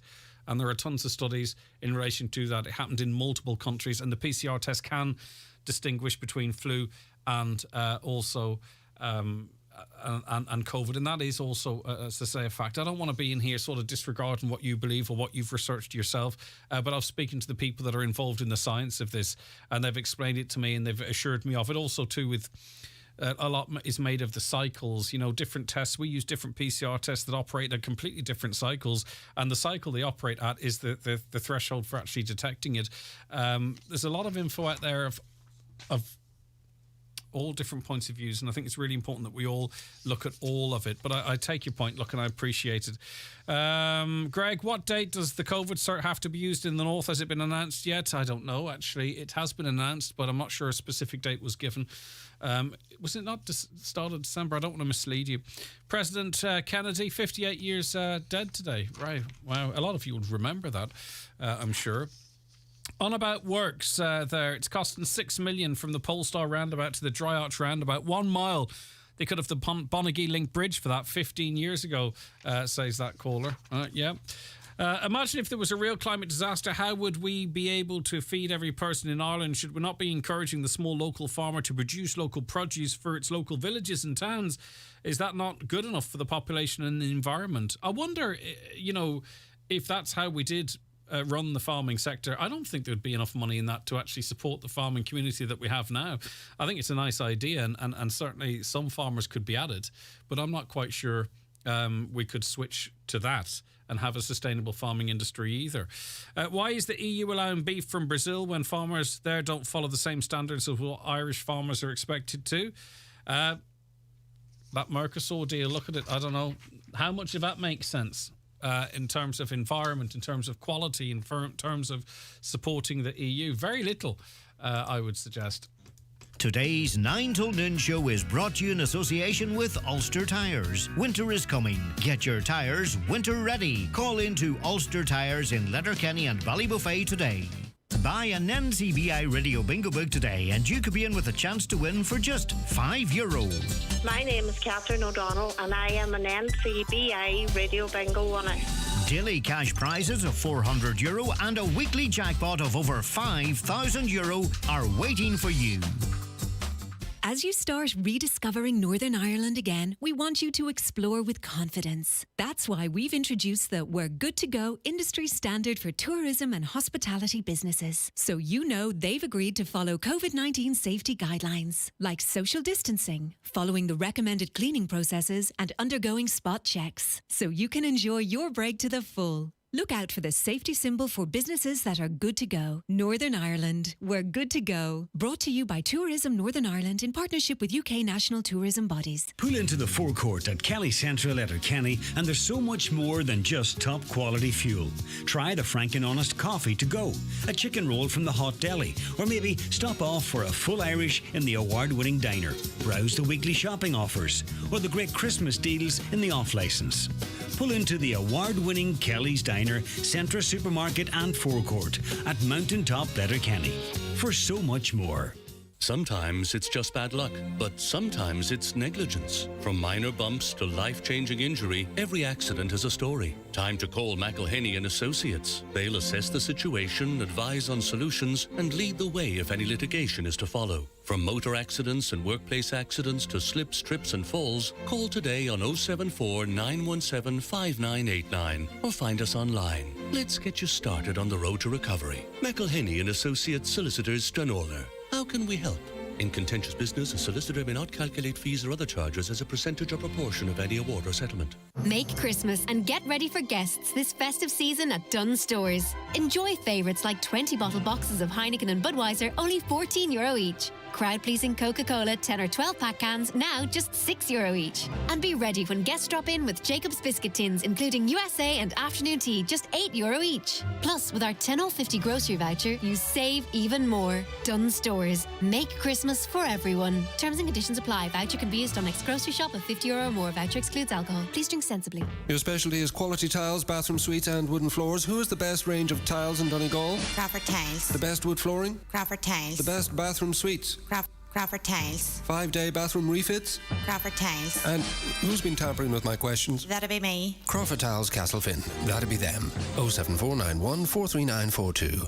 All right, you're very welcome back to the programme, and our Monday Focus is on a new book, and it's called That's Gas, and one of its authors joins us on the programme now, Kunak McGann. Thank you very much for taking the call. How are you, Kunak? I'm great, Greg. How are you? I am good, and I was looking through your book there, and it's lovely. It's great. It's a great gift idea coming into Christmas too. Yes. And you really have hit the mark on this, because I was flicking through, and every single one of them was like, oh, right, I remember that. And I think that's really, well, you can tell us. Why did you decide to put this book together? And tell us a bit about it. Well, myself and Sarah have written a few books together, and we tend to kind of focus on the sort of quirks of Irish culture and Irish life, things that make us a bit different to other people. And our editor was actually working on a more serious book about Irish history and sort of notable dates and events in Irish history. And she thought that we've never done a book where we sort of compile those kind of mad occasions or mad events or news or songs or ads that we were all talking about at the time, that we were all absolutely sort of amazed by or captivated by. And it kind of gives us a shared history and a shared nostalgia. Yeah, and listen, there's some. We're a small nation, so everyone will get these. But there are some things, I suppose, they're a little bit uniquely northwestern too. People will remember the Twister in 2012 up here in Donegal, of course. Donna gets a mention, Enya gets a mention, but all of it, as I say, you can look for some local angles on it. But it's little short. And this is what I like about it, because my attention span is so short. I've already lost interest in this question. But, it just, I remember that. Yeah, I remember that. Yeah, and it's very much, we wanted people to dip into it. So it's the kind of thing you can probably sit around with people and just call out entries as you're reading it through, You can make a quiz of it, actually. Yeah, actually, that's not a bad idea. It's just, I suppose we wanted to spark as many memories as possible. And it's a good, as somebody said, it's a good Lou Reed. You can dip in and out. It doesn't take a lot of concentration. So it's good. It's a nice casual read. Yeah, in case your battery runs out in your phone or something. Say if you're reaching for the toilet duck. I get you. Right, okay. And you could make a series of these, couldn't you? Because when you look through it, there has to be millions more of these. There are, and I suppose as soon as it's always the same with a book like this. As soon as you go to print, you think, oh, why didn't we include this and this and this? And there are lots more. So maybe there's another book in the offing. Yeah, for sure. Crystal Swing, because it's kind of funny. Like, little things come into vogue, and then we seem to talk about it. And we talk about nothing else, and then it disappears. It's almost like, it reminds me of a twitch in your eye. When it's there, it's so bloody annoying, and it dominates your life. And then it disappears, and you never really quite remember when it disappeared. That's exactly what this book. Yeah, and these were things, at the time, they feel so momentous, and like we're always going to remember them. And then you look back and you go, oh my God, we haven't talked about that in 30 years. Air codes. There was such a hoo-ha of the introduction of air codes. There really was, yeah. Rival and then companies, right. Dirty stories in the press. Air codes. How did that dominate? And then we all just settled in. And we use them now happily as anything. Yeah, home to vote. Yes, that was huge. And I remember somebody texting me when that was going on, and that was for the marriage referendum in 2015, I think. And it started trending on Twitter. And a lot of these things in this book would have trended on Twitter if Twitter had existed back in the 70s, 80s, and 90s. And Home to Vote was one of those things. It was just an amazing sort of patriotic feeling and a sense of togetherness. It was really spine tingling. Line dancing, it was everywhere for a period of time. I know there are still line dancing classes and what have you, but that was one of the biggest nights out. You had to go to line dance, even people that didn't go to line dance. Absolutely, it was absolutely huge, and people loved it. And it's gone away. It really was. It was pervasive at the time, and now it's really pocketed. And toy show tickets, because some are ever present. That conversation's still going on. But just to give an example, and I don't want to put anyone off from buying the book, but just as an example, it picks out a situation in 2008 when the nation gasped when poor Barbara, a competition winner from Cork, had the nerve to tell Pat Kenny she wanted the 10 grand prize but wasn't interested in the much sought after toy show tickets. Pat was very put out and promptly ripped up the pair of tickets live on air, leaving viewers gaping at their TV screens in shock. Barbara, how could you? So that's just to give an idea of... Can you imagine turning down toy show tickets? I don't know what Barbara was thinking. She was thinking of the 10 grand, I think. Maybe was Pat Kenny presenting it at that time? Yes. Oh, yes, well, maybe that could be the problem. I don't know. Live Aid and so on and so forth. And to wrap it all up in a little paragraph, because there's lots of stuff that dominated our childhoods that don't anymore. And this is not local, but nationally, internationally, I don't remember if it was the same with you, but when I used to lie in bed at night thinking about the Bermuda Triangle, things disappearing in the Bermuda Triangle, planes disappearing, boats, everything. You know, you would be afraid before you were flying. Somebody say, "We're not going over the Bermuda Triangle, are you?" And now nothing. Never. It's almost like that's right. It simply doesn't exist. Something used to concern me a lot when I was a kid too. And quicksand. I don't know if you remember quicksand. Exactly. We were all terrified of quicksand. Don't go near the beach. But you never hear of that anymore either. Quicksand has gone by. Maybe it went into the Bermuda Triangle. Come here. Obituary notices don't make it into this book, do they? No, they were in a previous book of ours because the obits are really very. I suppose. There's something about them that make us feel Irish and connected as well, the obits. But no, they made it into a previous book. All right. Any particular favourites in this that I haven't touched on? Because there is so much in there. Every page is, oh yeah. Yeah. I don't know if you'll remember the Free a Nipper campaign. Do you? I still have a very soft spot for the Free a Nipper campaign with Brendan Grace, and you saved up your tokens from the Maxall station. As a kid, you were sitting in the back dying for the how many little stamps, and if somebody you got a stamp, I guess, for every £5 or £10 of petrol, and sometimes they'd give you extras, and it was a real thrill. And then you could save up and get these Free a Nipper little sort of almost like sock puppets. They really were. When you look at them now, they were quite dreadful. And there was a whole range of Free a Nipper merchandise as well. They went into digital watches, can you imagine, and all sorts of things. And it was just an amazing marketing campaign, and the kids in particular just loved it. Yeah, and it's done alphabetically as well, and it's quite interesting. The cause, the commitments. We were also, and hurling. You mentioned hurling too, because this is why it's been very well put together. We were so proud of hurling being on Sky Sports. I mean, it was literally like people going through social media to find anyone who had seen it and thought it was a crazy sport, right. Mad, dangerous, whatever. And we were getting so much of a thrill by saying, look, they get it now. They've seen it. They've seen it. They know what it's like. It's little things like that there. And as I say, we could go on. We could go on forever. Any other favourite of yours?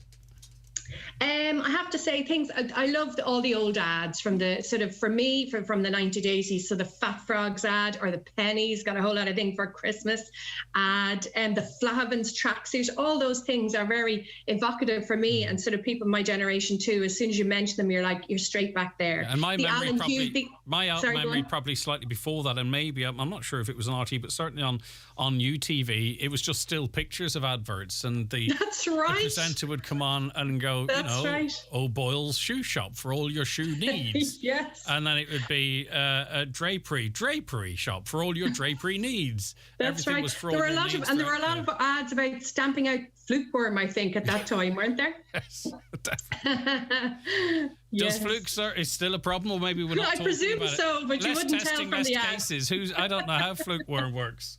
Sorry, you were going to go on to something else there, were you? Well, also a big thing, I suppose, a huge thing for us was the Safe Cross Code as well. Yes. Absolutely. And it was sort of devised and actually sung. The original song was sung by Brendan Grace, and the campaign was also fronted by Judge from Wonderly Wagon, and it was just so. It was all over the TV and radio, and all the kids knew the song, and you could count the steps in your head, 1, 2, 3, 4, 5, 6, and you knew how to cross the road. And it's something, if you hear it again, sticks you straight back into your childhood. Last one, and we literally have only scratched the surface here. This is one jumped out at me.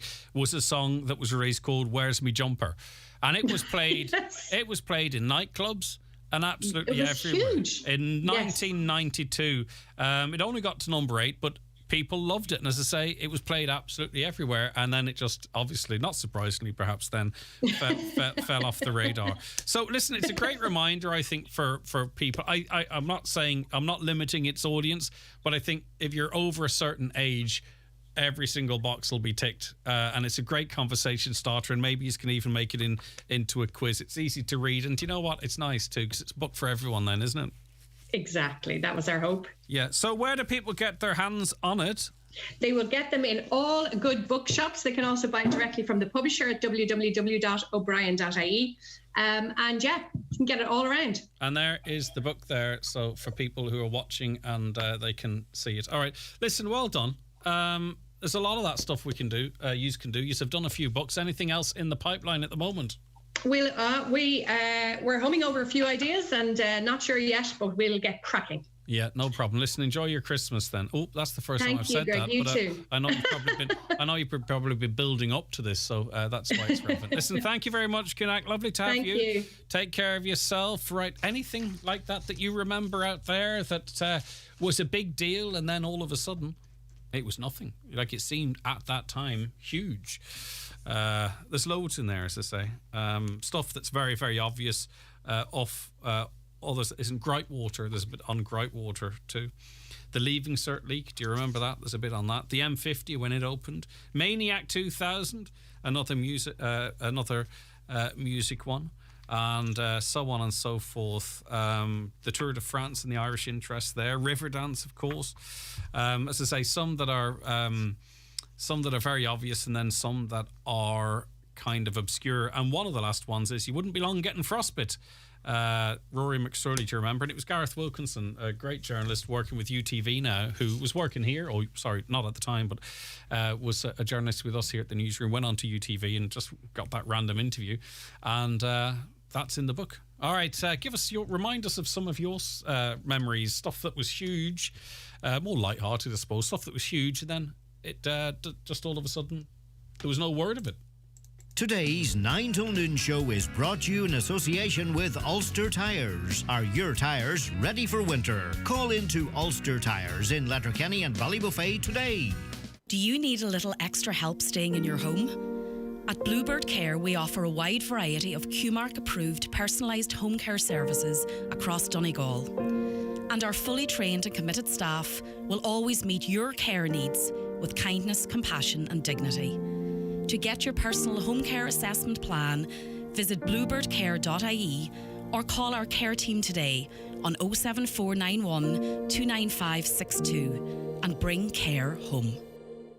At Joe McGee Butchers, we have all your needs to make this Christmas dinner extra special. So, if it's a fresh whole turkey, a turkey breast fillet in a vac-pack cooking bag with a cooking pop-up timer, a ham joint or a succulent dry-aged sirloin steak, then call in to Joe McGee Butchers at Glencar Shopping Centre and the Letterkenny Shopping Centre, where we have Christmas all wrapped up for you. With such low prices, you've really got to hand it to Lidl this Christmas. Like a 6-pack of Miller bottles, only €9. Or why not treat yourself with our deluxe Panettone Classico for only $4.99? And our Galaxy and Malteser selection boxes get 3 for €9. Lidl, more for everyone this Christmas. Enjoy alcohol responsibly. At Cooney's, we have quality suites, chairs, tables, beds and mattresses, all at fantastic value. If you see it, you can buy it and we will deliver to your door in time for Christmas. Call into Cooney's at Letterkenny Retail Park. Hello there, Daniel here with great news from Divers Hyundai. Hyundai have decided to subsidise the €2,500 grant recently discontinued by the government on the Hyundai Tucson plug-in hybrid. Prices remain the same as last month, and so to avail of this fantastic offer, simply book your car before the end of the year, when you can also choose from the 3.9% finance package or 5 years free servicing. Your local dealer is Divers Hyundai, Canal Road, Letterkenny. Call 91 22 600. The day has finally arrived. Some say the most important one of the year. Tesco's Christmas home delivery and free click and collect slots are now open to book. This Christmas, nothing's stopping us. So give yourself a little help this year and book yours today at tesco.ie. Book early. Slots will be going faster than, well, Santa's sleigh on Christmas Eve. Tesco. Every little helps. Patterson's Black Friday sale is now on with fantastic discounts across all departments. Appliances, beds, mattresses, dining table and chairs, suites, furniture and giftware. Come visit their massive sleep centre on the first floor. Christmas decorations and gifts now on display. Patterson's Black Friday sale is now on at the Hall Ifford. Highland Radio weather updates with National Fuels, delivering home heating oil to Letterkenny and the surrounding areas at competitive prices. National Fuels, 9137 400. Okay, so continuing largely dry with some sunny spells across the region, though we will see some cloud increase as the day goes on. Perhaps a little coastal drizzle developing. Highest temperatures of 7 to 9 degrees. A texter says, Greg, you're incorrect in what you say about the PCR test. It's the flu season. A positive test doesn't automatically mean COVID. Well, it does, unless you don't believe if you don't believe public health, if you don't believe NEFIT, that's fine. Then you're probably right. But the PCR test looks specifically for material that is unique to the COVID-19, the coronavirus, COVID-19 specifically. Now, if you don't believe that what they're telling you is true, well, then you won't believe what I've just said. But that is the official line. They look specifically for stuff that's not present in influenza, but is present in that particular strain markers. Right, okay. Former Councillor Noel McBride joins us on the show now. Good morning to you, Councillor. How are you keeping today? Or former Councillor, beg your pardon. How are you getting? Good morning, Greg. You're getting on. Good morning, news. all the Okay. listeners. There was great disappointment because it seemed to be like an I-dotting, T-crossing problem. The Greenway between Carragart and Downings, planning permission fell on it. It's turned around really quite quickly, and some good news emerging then over the last number of days as it relates to this project. Yes, Greg, absolutely brilliant news. I suppose we were so disappointed at the application being turned down by An Bord Pleanála back over a year ago, and we just, in fairness, to Donegal County Council, just resubmitted a new application. Because I suppose on the original application and the original report from An Bord Pleanála, it was a 23-page report, and if you were to read the first 21 pages, you didn't know the result, you would be absolutely delighted. You thought, this is it, we've got it, we're here, we're over the hump with it. But it didn't happen. We were refused. Yeah, but there was information missing, was there not, in terms of... I'm going by memory, but I thought there was information missing that should have been there, really, as it relates to sort of... Was it environmental impact studies or something? Yeah. I mean, they had no choice but to decline it because it wasn't a complete application. Yeah. Well, there were a couple of things there that weren't just as An Bord Pleanála would have wanted it, but that was rectified, and... fortunately, and I was delighted to get the phone call from Deputy Joe McHugh on Friday afternoon to say that the planning permission had been granted by An Bord. And I suppose, look, it's been 12 years next April since we had our first meeting about this. Mm-hmm. And we're just over the moon that it's and you did a lot of work on this, and other councillors did, and sitting councillors have as well. It's been a real team effort. No objections, I don't think. Everyone pulling in the one direction. So in terms of it, the planning is there, but this has to be funded. Are the plans there? Are there funding streams there to get this started? When might it be started? When possibly could it be finished? Well, I suppose I would like to see it finished for the tourist season of 2022. I don't know whether that's going to happen or not. But I'll give you even money on that if you want to put your house on it. Well, I think it's possible. I think it's possible. I suppose just to fill everyone in on it, we had Heather Humphreys, Minister Heather Humphreys, in the area back in about a month or 6 weeks ago. And we showed her what we were proposing to do, drove her down the road, showed her what we were proposing to do. And she was very, very positive and made it very clear that once we got the permission through to get funding application and right away. So we're hopeful in that. These are respect, very attractive. These are very attractive projects in terms of it can be easier to get funding. So how does this work? It runs alongside the road, does it? Is it for cyclists, for walkers? What? Oh yeah. Well, it's approximately 2.6 kilometres long, and it starts or finishes at the junction on the road leading to Downings from Carrigart. And it finishes or starts at the Rosapenna Golf Pavilion on the outskirts of Downings. It will run on, I suppose, coming from the Golf Pavilion on the right-hand side of the road all the way up to the bridge just on the outskirts of Carrigart. It will cross to the left-hand side at the bridge, and it will meet the footpath at the T-junction. And I suppose it's planned to have both a cycle track and a footpath, approximately 3 metres wide, curbed, tarmacked. It'll be very safe for walkers, very safe for pedestrians, cyclists, and indeed, parents out with buggies or that. And tourists visiting the area. And I think in a way too, it connects the two spaces as well too, which I think is always very positive. The easier it is for people to see them as similar, as close together, then both economies hopefully should benefit from it. Oh yeah, I suppose you have the two villages, both Downings and Carrigart, and they've always been interacting between one another for business and so on and so forth. And even for recreation, people from Downings and visitors to Downings, vice versa, Carrigart, they would walk that road.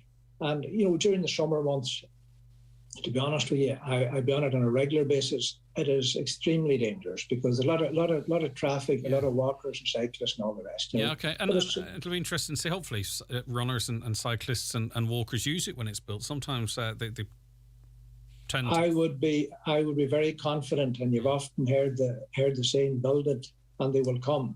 On this occasion, I think this will work very well. There's been so much disappointment within the community alone over the past year or so, the fact that we were unsuccessful initially, and over the last few days since the news broke on Friday. The boardwalk setback you're referencing? Yeah. Sorry, Greg? The boardwalk setback too, because this would have been a natural sort of connection there, arguably too. That's disappointing, is it not? Sorry, just didn't understand. Boardwalk on Downings. The boardwalk. Yeah. Oh, sorry. Yes, that'd be another added value. Yeah. Everything's added value, and that's what we'd like to see happen as an add-on to this. That we have the boardwalk on the Downings Beach, and we have access to the boardwalk at the Donegal Boardwalk Resort as well, along Tramore Beach. But along the main road there, it's for tourists, as I said, for locals, anyone that wants to use it. I would be extremely hopeful that we could have construction started. Well, and the Q1, we'll say, of 2022. I have my fingers crossed. I appreciate. Well, we'll keep the fingers crossed on that one, because I'm going to keep pushing it. All right. 12 years has been a long time waiting for it, and I think another few months will be well worth waiting for. All right. But we're absolutely delighted in the locality here in the parish. And the number of comments from near and far that have been coming out from it over the past few days is fantastic. All positive. All right, not one objection. Yeah, that's why you want it. All right, thanks very much, former Councillor Noel McBride there. Fair play to him and the offices of Joe McHugh, sure, and councillors and representatives and community people from all political backgrounds and none. Hopefully that goes ahead as outlined there, and presumably it'll be seen as a big lift for the area. Green Shield stamps were very popular and then they were gone. Yeah, indeed, good one. An electric train system could be done with power supplied from all the wind power companies that are taking this energy for free, says a caller. Another, I wish money could be invested in Letterkenny Town tram that goes round the town. You can go to Argos and Tesco and Main Street, round and round the immediate town only, so it's back to pick up quickly. People could leave their cars in the car parks a bit away from the town and then tram for free around the town. Subsidies for the businesses, cuts traffic and carbon, cleaner air. I think you're right. I think it would really, I can just see how it might go up the Main Street, meander in around New Old Town, or wherever you want to call it, New Town Centre or whatever, and then back up and around. The space is there to build it. These monorails are popular elsewhere. Why not? Let me see. Imagine heading off from any of the Finn Valley train stations through Stranraer or up to Meanglass, across the boglands and up the sides of Barnesmore and along the rolling blue stacks to Donegal Town and on to Rossnowla. It was the ordinary man's day out and made of transport always. Anyways, electrified railways would take so much diesel pumping into the air pollution off our roads and contribute to saving our environment. And you know, I've often, and when I say often, I mean really often, driving through the Gap and you look up where that railway line used to go halfway up. It's not halfway up, but you know what I mean, halfway up the mountain there. And you can just imagine what that might have looked like. What a feather in a tourism cap that would have been as well. And then, of course, into the west as well, another beautiful part. Can you imagine just sitting on a train looking out the window at all of that? All right, listen. That's all we have time for on the show today. Thanks to all of you who listened to the show. Thanks